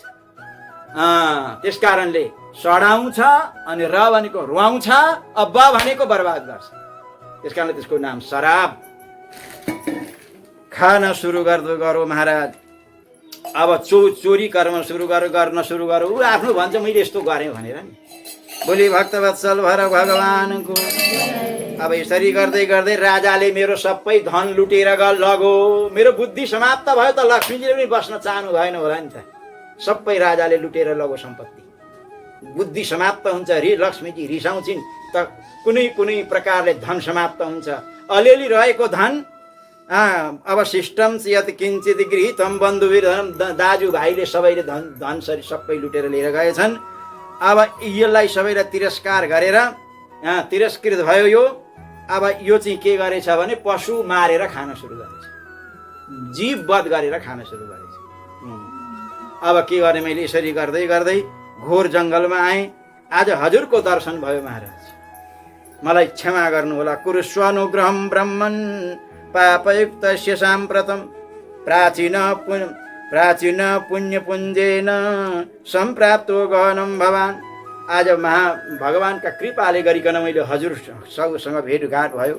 म दरिद्र छु, मेरा जीवनमा केही छैन, सम्पत्ति छैन। थियो पहिला राजाले लुटो, बन्धुले लुटे, म तिरस्कृत भएँ, जङ्गलमा आएँ। धन कमाउने तमन्ना, धन कमाउने इच्छा चाहिँ पूर्ति भएको छैन। अझै मलाई भइदेखि सन्तोष भएको छैन। गुरुजी मलाई क्षमा गर्नुहोला, म दरिद्र छु, मेरा पासमा कोही सम्पत्ति छैन, कोही वैभव छैन। अब तपाईँ आज हजुरलाई मैले दर्शन गरेँ, मेरो दरिद्रता समाप्त हुन्छ होला, म सम्पत्तिवान हुन्छु होला, मेरा जीवनमा वैभव हुन्छ होला, म पनि धनाढ्य हुन्छु होला भन्ने मलाई आशा छ। एनमे तीव्र दारिद्र्यम विलयम याति तक्षणा। ल भन्ने अतुलम वैभवम लब्ध्वा विचरामि यथा सुखम। आज मलाई यो विश्वास छ, मेरो यो ठम्याइ छ, किनभने हजुरको मैले दर्शन गरेँ। मेरो हजुरको दर्शन भएपछि मेरा जीवनमा अब दरिद्रता भन्ने रोग समाप्त भयो होला जस्तो मैले महसुस गरिरहेको छु। मेरा जीवनमा वैभव प्राप्त हुन्छ होला, मलाई पनि जीवनमा धनको मस्ती आउँछ होला, आनन्दको सुख शान्तिको दिन आउला जस्तो मलाई लागेको छ। उग्रदेवका आँखाडा आँसु आए, भइगयो मैले तिमीले मेरो अतिथि सेवा गर्यौ, म कृतार्थ भएँ। तिम्रो आतिथ्य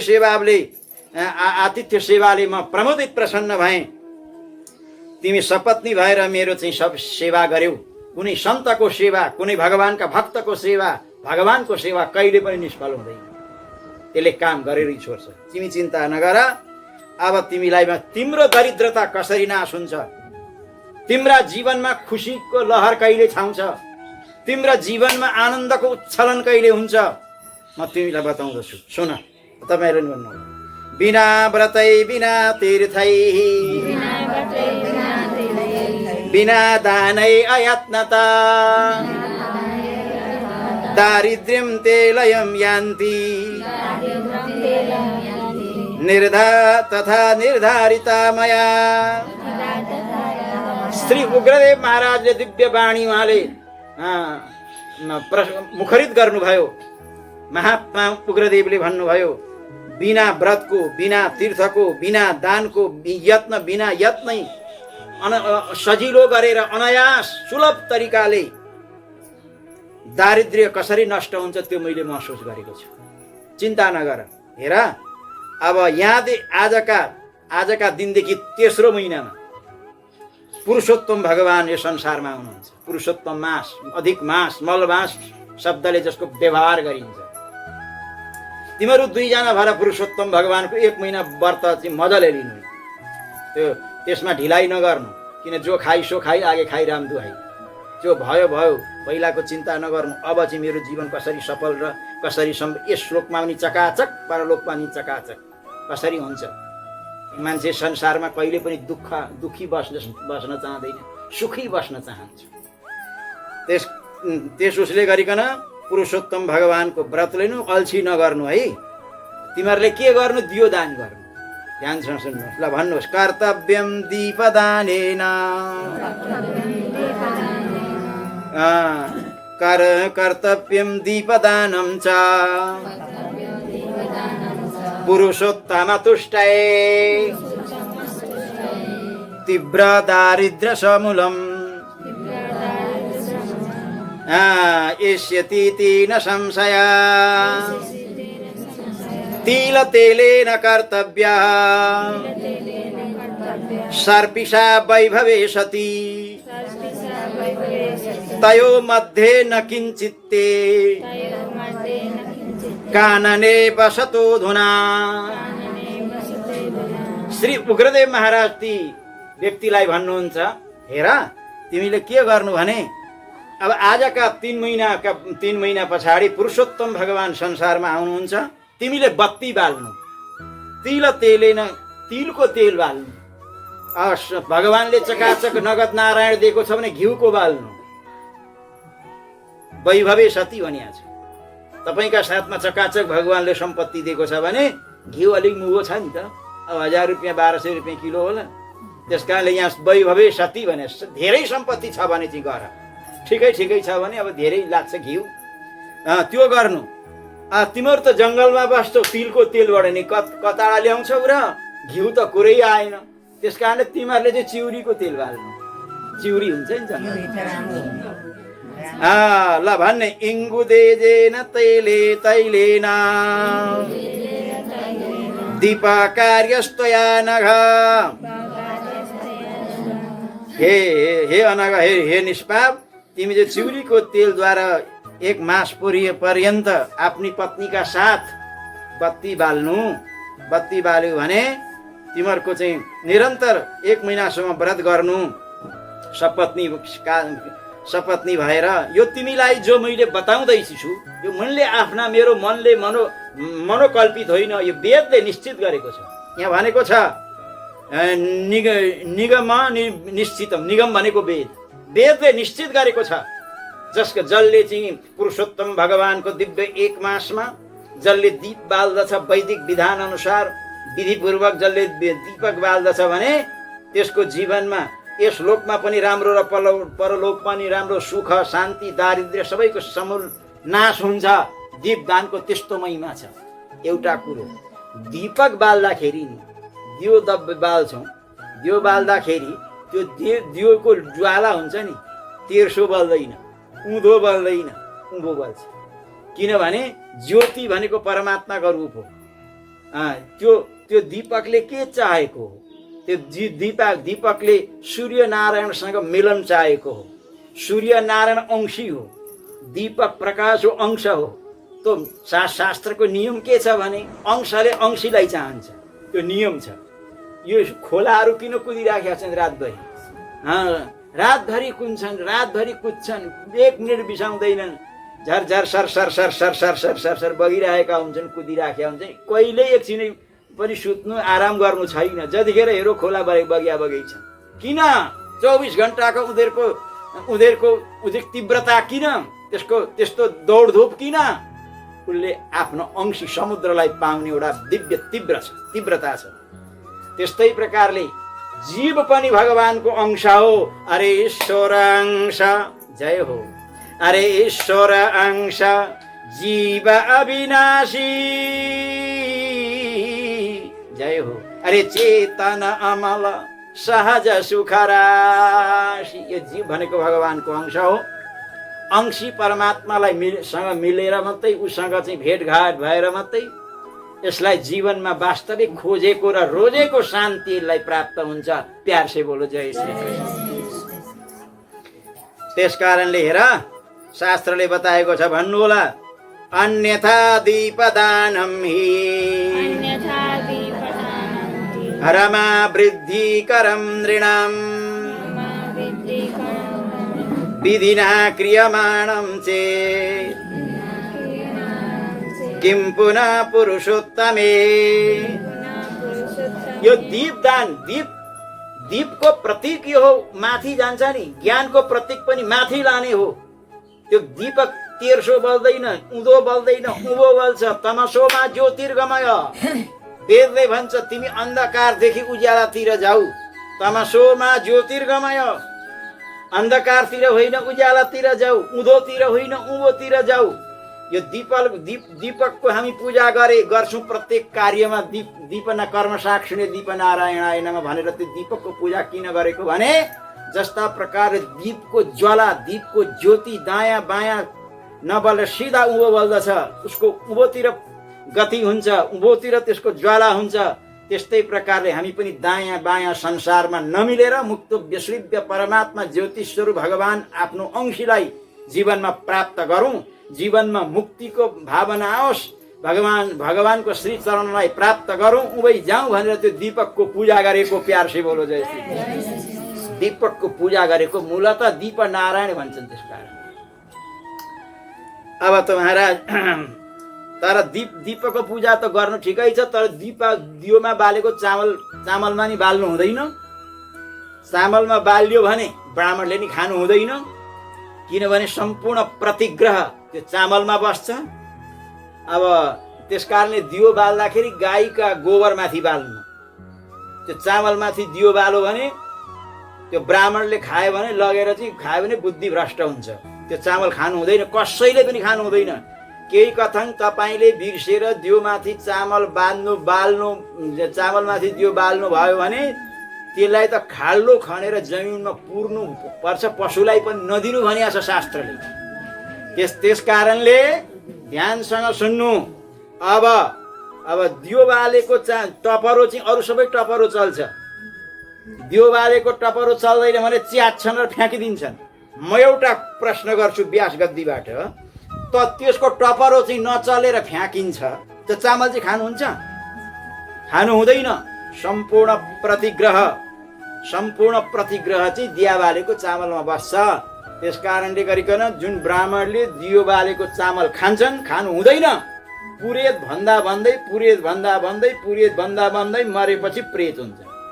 प्यार से बोलो जय श्री कृष्ण। चाहे कुरो मान्नुहोस् चाहे नमान्नुहोस्, प्यार से बोलो जय श्री कृष्ण। मलाई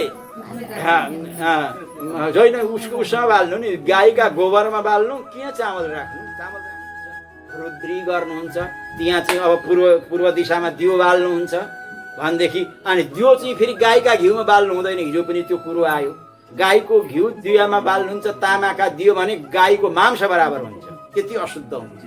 त्यस कारण त्यो कुरो जान्नु पर्दछ। त्यस कारणले गरिकन दियो दियो दियो बाल्दाखेरि चामलमा नबाल्ने, गाईको गोबरमा शुद्ध एउटा दुनामा गाईको गोबर राख्ने, त्यहाँमाथि टक्कसँग दियो राख्ने, चामलै राख्नै मन लाग्यो भने एक टप्रो अलिक पर राखिदिने। त्यसरी गर्दा नराख्दा पनि हुन्छ, इच्छा छ भने राख्नु, त्यसमा कोही आपत्ति छैन।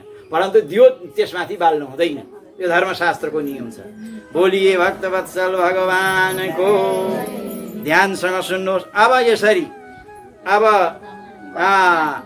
के अब यहाँ भन्नुहुन्छ, यसरी भगवानको सेवा गर्नु पर्दछ। दियो ल भन्ने अन्यथा दीपदानम हि रमा वृद्धिकरम नृणाम। यो के छ भने यो यो यो बत्ती बाल्यो भने लक्ष्मीजीको पनि वृद्धि हुन्छ अरे, बुद्धिको पनि वृद्धि हुन्छ अरे, सन्ततिमा पनि मेलमिलाप हुन्छ अरे, सबैलाई चाहिँ ज्ञानको प्रकाश प्राप्त हुन्छ। त्यसकारणले दियो बाल्नु। भगवानको भक्ति गर्दा, परमात्माको भक्ति गर्दा, ईश्वरको भक्ति गर्दाखेरि भावले गर्नु, प्रेमले गर्नु।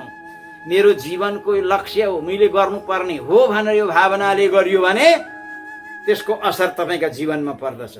भगवान रामको जब वनवास भयो नि, जब वनवास भयो, जब भगवानले लङ्कामा जानका लागि प्रभु राघवेन्द्र सरकार भगवान श्रीरामले जब पुल बान्नुभयो नि, पहिला त यो भयो कि भगवान 3 दिनसम्म प्रतीक्षा गरेर बस्नुभयो। यो समुद्रले बाटो दिन्छ कि भनेर भगवान प्रतीक्षारत रहनुभयो। समुद्रले चाहिँ नि बाटो दिएन। भगवान परमात्माले भन्नुभयो ल्याउ ल्याउ लखनलाल त्यो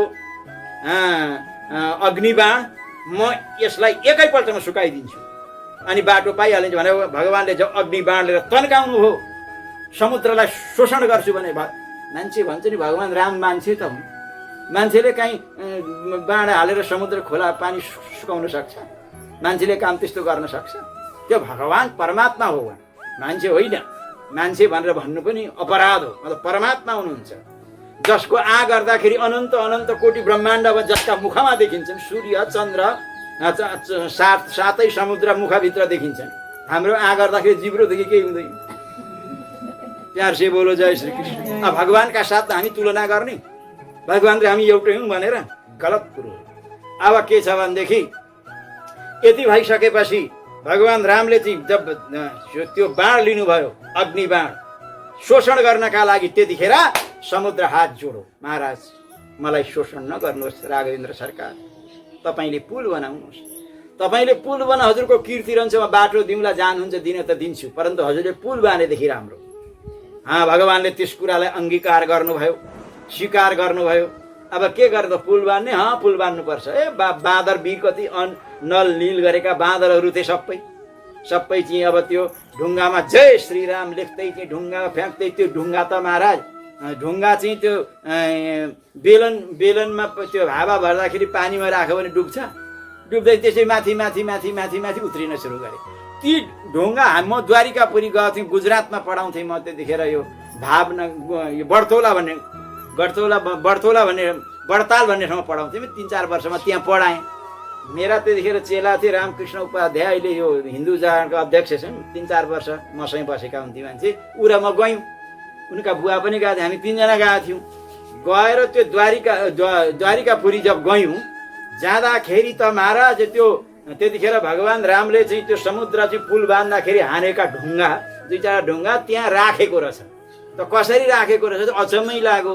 पानीमा त्यो ढुङ्गा यत्र ढुङ्गा माथि माथि तर परिराखेको त्यो।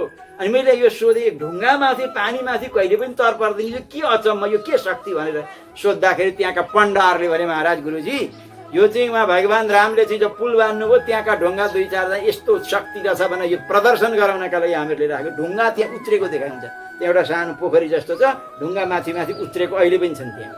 बोले राजा रामचन्द्र भगवानको। अब ध्यान दिएर सुन्ने त। त्यतिखेर अब के गर्ने त? ढुङ्गा लाउँदै पुल बनाउँदै सबैले जय सियाराम भन्छन्, ढुङ्गा झ्याप पान्छन्, ढुङ्गा जोडिहाल्छन्। फेरि अर्को ढुङ्गामा जय श्रीराम भने झ्याप हाने जोडिहाल्यो ढुङ्गा। भगवान्ले भने अचम्मै यो ढुङ्गा त्यसै जोडी चाहिँ म पनि पो हान्नु पर्यो भने भगवान्ले ढुङ्गा झ्याप्प हानेको भगवान्ले हानेको चाहिँ डुब्यो उत्रेन कि।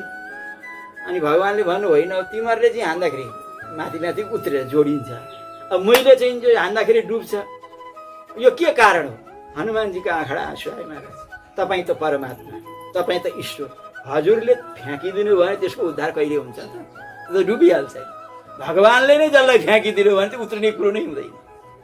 अब त्यो भइराखेको थियो, त्यहाँ पुल बनिराखेको थियो, भगवान् परमात्माले त्यहाँ के एउटा चमत्कार देख्नुभयो भने यो गिलरी हुन्छ न्याउरी मुसो, हिन्दीमा गिलरी भन्छ न्याउरी मुसालाई। त्यो न्याउरी मुसो के गर्दो रहेछ भने नि त्यो भगवान्को सेवा भावना प्रेम त हो। प्रेम त जसका हृदयमा नि उदय हुन सक्छ। प्रेम जसका जीव मात्रका हृदयमा प्रेमको तमन्ना उत्पन्न हुन सक्छ। अब के भयो, त्यो चाहिँ नि त्यो न्याउरी मुसो छ नि त्यसले के गर्दो रहेछ थाहा छ? भगवान्ले हेरिरहनु भएको छ, जलमा गएर चुर्लुममा डुब्छ। अब त्यसका त हात त छैन, अनि त्यस लगेर ढुङ्गा हाल्यो, अरूले हात थिएर ढुङ्गा दियो, उसलाई कैङ्कर्य गर्न मन लाग्यो कि। अब कैङ्कर्य भनेपछि मेरो हात छैन, कसरी उसका हृदयमा भगवान्को सेवा गर्न मन लाग्यो। बाँदरले गरेको देख्नुभयो नि भगवान्को कति धन्य रहेछ। न्याउरी मुसो भन्छ म ती कति अभागी छु, मेरो हात पनि छैन, हात बाँधेर ढुङ्गा दुई चाडा लगाएर भगवान्को सेवा कैङ्कर्य मबाट नै हुन्थ्यो, पुल बन्थ्यो, मेरो पनि नाम, मेरो पनि एउटा पितृहरूको उद्धार हुन्थ्यो, मेरो पनि उद्धार हुन्थ्यो। मलाई भगवान्ले कति पापी बनाउनु भएछ। न्याउरी मुसाले सोच्यो हात छैन नि त उसले के गर्यो भने त्यो भावना त हो। उसले के गर्यो भने जलमा गएर चुर्लुममा डुब्यो। अनि आएर त्यहाँ बालुवा थियो नि, बालुवामा लोटी पोटी हुन्छ, गुर्र कुदेर जान्छ कि। त्यो बालुवा शरीरमा कति पो लाग्छ र न्याउरी मुसाको त्यो पानीले भिजेको शरीरमा। अनि जहाँ पुल बन्दैछ यस्तो यस्तो गरेर हल्लाउँछ शरीर गरेर, अनि बालुवा त्यहाँ झर्छ। अनि फेरि चुर्लुममा पानीमा डुब्छ न्याउरी मुसो, अनि खुर्र कुदेर आउँछ। अनि त्यो बालुवामा लोटी पोटी जान्छ र बालुवा अलिअलि दुई चारवटा टाँसिन्छन् होला, गुर्र कुदेर जान्छ। जहाँ त्यहाँ ढुङ्गाको जोडान भएछ, यत्रा पहाड जत्रा ढुङ्गा ल्याएर चाहिँ वीर बाँदरहरूले जोडान गरिराखेका छन्। ती गएर भगवान्ले यो किचिएर मर्छ जस्तो भगवान्लाई डर लाग्यो। अनि यसो गर्छ न्याउरी मुसाको शरीर त हो। अनि त्यहाँदेखि त दुई चारवटा बालुवा झार्छ। भगवान्का आँखा आँसु आए। हेर त सही, भाव त हो, प्रेम त हो। बिचारो यसले करोडौँ वर्ष गर्दा पनि यसले चाह्यो भने यो पुल त बन्दै। न्याउरी मुसामा कति पो त्यो डुबाउँदाखेरि कति पो बालुवा टाँसिन्छ र। हजारौँ वर्ष पनि गऱ्यो भने बन्छ त पुल यसले गर्दा। परन्तु भगवान्ले सोच्नुभयो यो भाव हेर्नुहोस् त, भाव। अरे प्रेम प्रधान, भगवान त भावको प्रधान हुन्छ। भाव के भूके भगवान, अरे भावै एक सार है, अरे भावों से मिलोगे तो अरे बेड़ा तुम्हारा पार है। भावै सब कुछ हो। भगवान्का आँखाबाट प्रेम आयो, त्यसको निष्ठा देखेर, त्यसको भावना देखेर, तेरो कैङ्कर्य निष्ठा देखेर हेर त सही, शरीरलाई लगेर डुबाउँछ, बालुवामा लोटीपोटी हुन्छ, गर शरीर यसो गरेर मर्काई झार्छ, दुई चाडा बालुवा झर्छन्, कति पो हुन्छ होला र। भगवान्का मनमा भावना आयो, प्रेम आयो, श्रद्धा आयो, भगवान्का आँखाबाट प्रेमका आँसु छल्के। भगवान्ले भन्नु, ए हनुमान, बोले ह प्रभु, यो बाँदर दलमा एउटा यस्तो वीर छ भनेर भगवान्ले भन्नुभयो। त्यो नहुने भनेदेखि पुलै बन्दैन थियो। हनुमानजीले भन्नुभयो यसो गरेर हेर्नुभयो कि माथि माथि, जो बिना पुलै नबन्ने धाइ भन्दैन, त्यो अग्लो होला भने यसो गरेर हेर्नु। भगवान्ले भन्नु माथि के हेर्छौ, तल हेर, यसो हेर के मार गएर त्यो न्याउरी मुसालाई। भगवान्ले भन्नु भगवान्ले भन्नु हेर, यसले करोडौँ जन्म लाएर बनायो भने पुल बन्दैन, परन्तु उसको भावना हेर त, गुर्र पसिना बिचारो कति दुःख, उहाँ टाढा छ, पानीमा गएर चुर्लुममा डुब्छ, बालुवामा आएर लोटीपोटी हुन्छ, पुल बनेका ठाउँमा गएर शरीरलाई झाङराङ झुङरुङ पार्छ र बालुवा झार्छ। यसको सेवा भावना हेर त सही।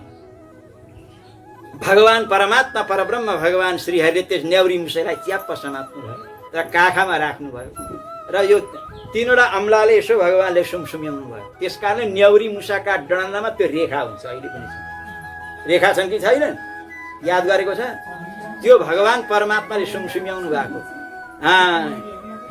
यस्तो रेखा हुन्छ त्यहाँ। त्यो भगवान रामको कृपाको प्रतीक हो। प्यार से बोलो जय श्री कृष्ण। भगवान त भावना तपाईँको कस्तो छ त्यो हेर्नुहुन्छ। तपाईँको पूजा भन्दा पनि पूजा त गर्नुपर्छ, लेकिन भावना प्रधान हुनुपर्छ। प्यार से बोलो जय श्री कृष्ण।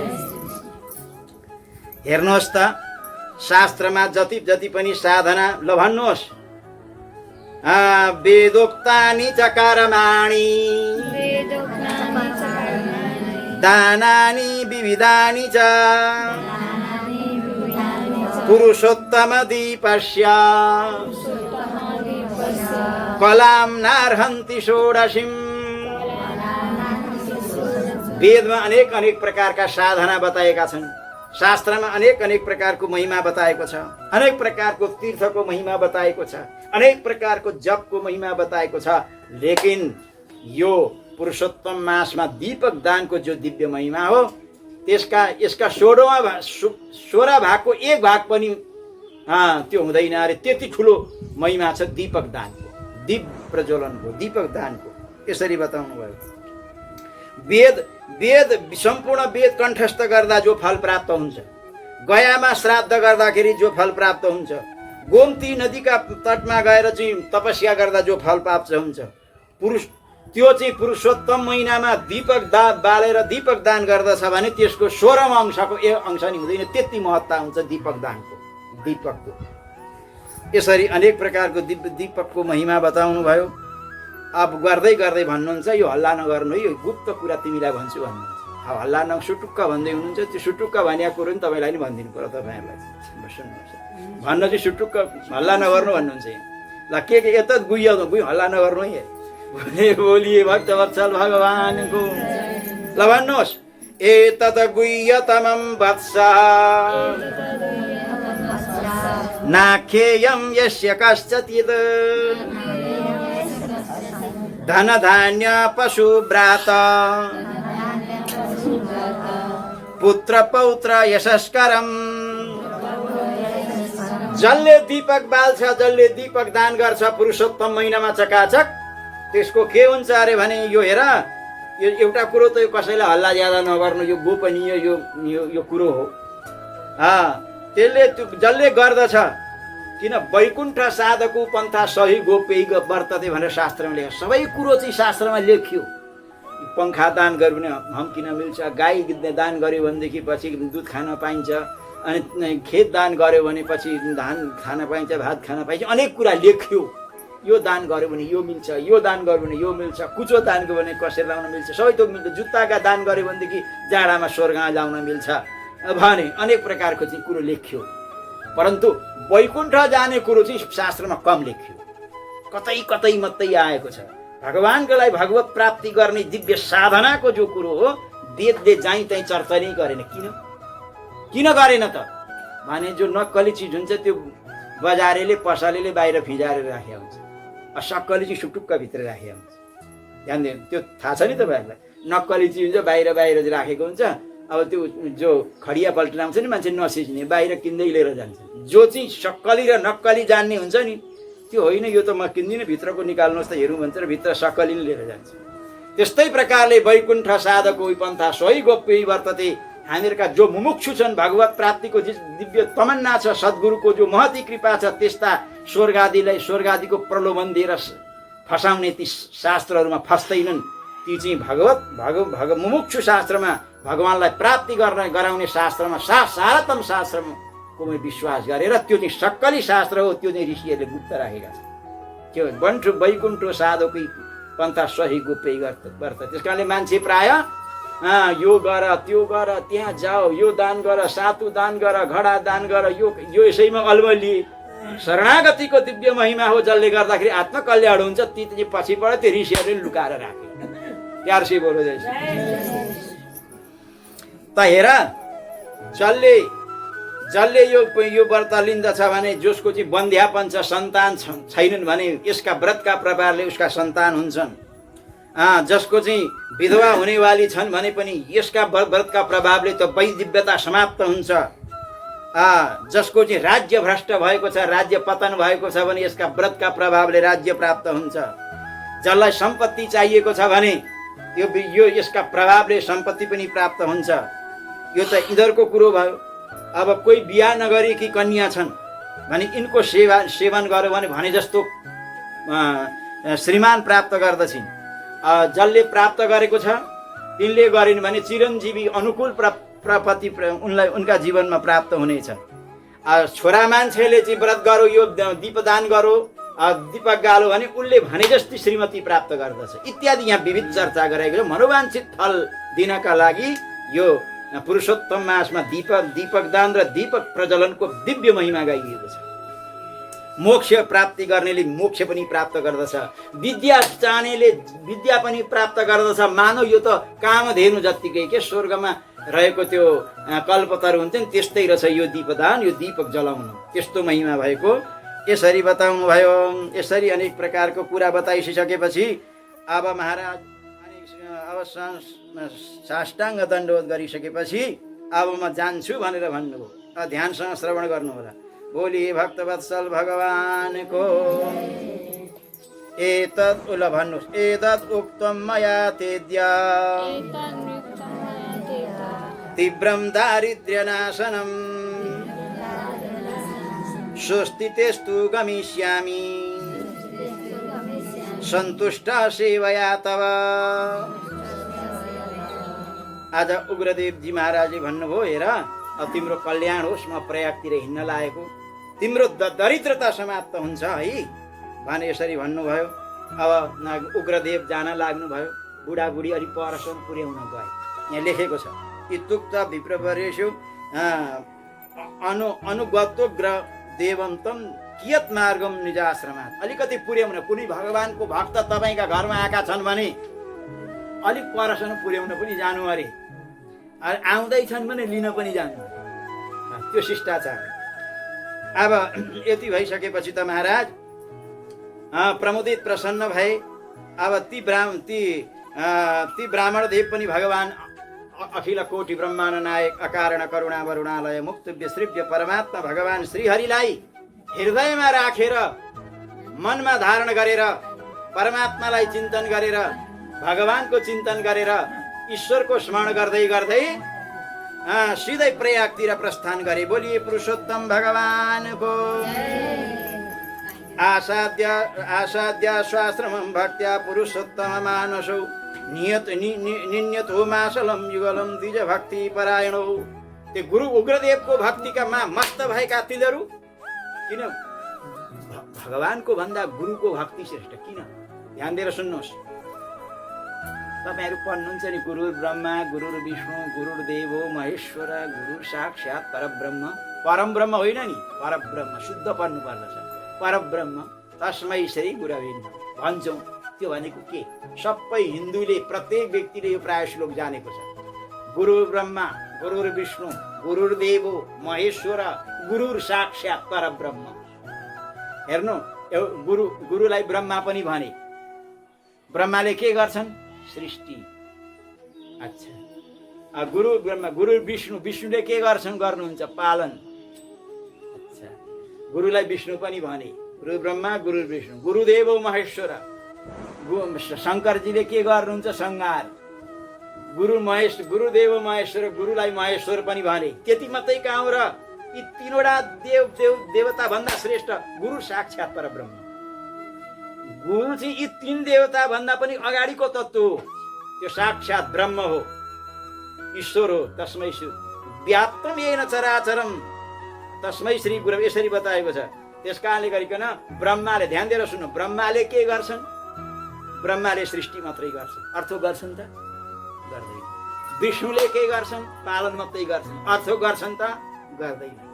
शङ्करजीले के गर्छन्? संहार गर्छन्, नाश गर्छन्, अर्थ गर्छन् त? गर्दैन। लेकिन हाम्रा गुरुदेवले तीनटै काम गर्छन्। त तीन देवता भन्दा ती तीनवटा देवताले त एउटा मात्रै काम गर्नेले, लेकिन हाम्रा गुरुदेवले त तीनटै काम गर्छन्। कसरी गर्छन् त? ध्यानसँग सुन्नुहोस्। गुरुदेवलाई ब्रह्मा विष्णु महेश भनेपछि ती ब्रह्मा विष्णुले महेशले गर्ने काम गुरुले गर्नु पर्यो नि त? गर्छन्। बोले कसरी? सुन्नुहोस्। अब गुरुले के गर्छन्? ब्रह्माको काम गर्नुहुन्छ। ब्रह्माले के गर्थे? सृष्टि। त गुरुले सृष्टि गरे, बोले ज्ञानको, तपाईँले ज्ञान दिएर ज्ञानको सृजना गराइदिनुहुन्छ मनमा। त्यस कारणले ब्रह्माको काम पनि भयो, हो कि होइन? हो। विष्णुले के गर्नुहुन्छ? पालन। गुरुले ज्ञान दिएको चाहिँ नि कहिलेकाहीँ सोध्नुहुन्छ, ठिक गोडमेल गर्नुहुन्छ। यसले बिर्सियो कि बा मन्त्र बिर्सियो कि ज्ञान बिर्सियो कि सोध्नु नै त्यो पालन हो। पालन पनि गर्नुहुन्छ। शङ्करजी महाराजले के काम गर्नुहुन्थ्यो? सङ्घार। गुरुले के को सङ्घार गर्छन् त? गुरुले सङ्घार तपाईँको धनको सम्पत्तिको सङ्घार होइन, तपाईँका भित्रको त्यो मनको अज्ञान थियो, मनमा अज्ञानको सङ्घार गर्नुहुन्छ गुरुले। तिमी भगवानका हौ, तिमी परमात्माका हौ, भगवानको बन, शरणागति हौ, परमात्माको बन। यो मानव शरीर नुन तेल खोर्सानीमै नबिताऊ, जीवन लहैलहीमा यो बिताउनु हुँदैन, बार बार मानव शरीर मिल्दैन भनेर सम्झाउनुहुन्छ। भित्रको अज्ञानलाई समाप्त गरिदिनुहुन्छ अनि त्यो भगवानको शरणमा जान्छ। त अज्ञान नष्ट नभइकन भगवानको शरणमा जाँदैन। अज्ञान जबसम्म छ त्यो शरणागति कहिल्यै हुँदैन। प्यार से बोलो जय श्री कृष्ण। त्यस कारणले गुरु त ब्रह्मा विष्णु महेशको पनि काम गर्नु हुँदो रहेछ। त्यस कारणले गुरु ब्रह्मा विष्णु भन्दा नि श्रेष्ठ हो। प्यार से बोलो जय श्री कृष्ण। अब महाराज के बताएको छ भने गुरुदेव चाहिँ नि गुरुदेवलाई मान्छेका रूपमा नदेख्नु। भगवान धृत्वा कृत्वा धृत्वा ना, भगवान परमात्माले नै नारायण भगवानै गुरु रूपमा आउनु भएको छ। गुरुलाई जसले मान्छे समेर सम्झिन्छ भने त्यसले प्रायको ज्ञान मनले शौच र कुञ्जवत, यो कुञ्ज र शौचवत हात्तीले स्नान गरे जस्तो अरे। हात्तीले स्नान गर्छ, धुलामाला लोटीपोटी हुन्छ केही न केही।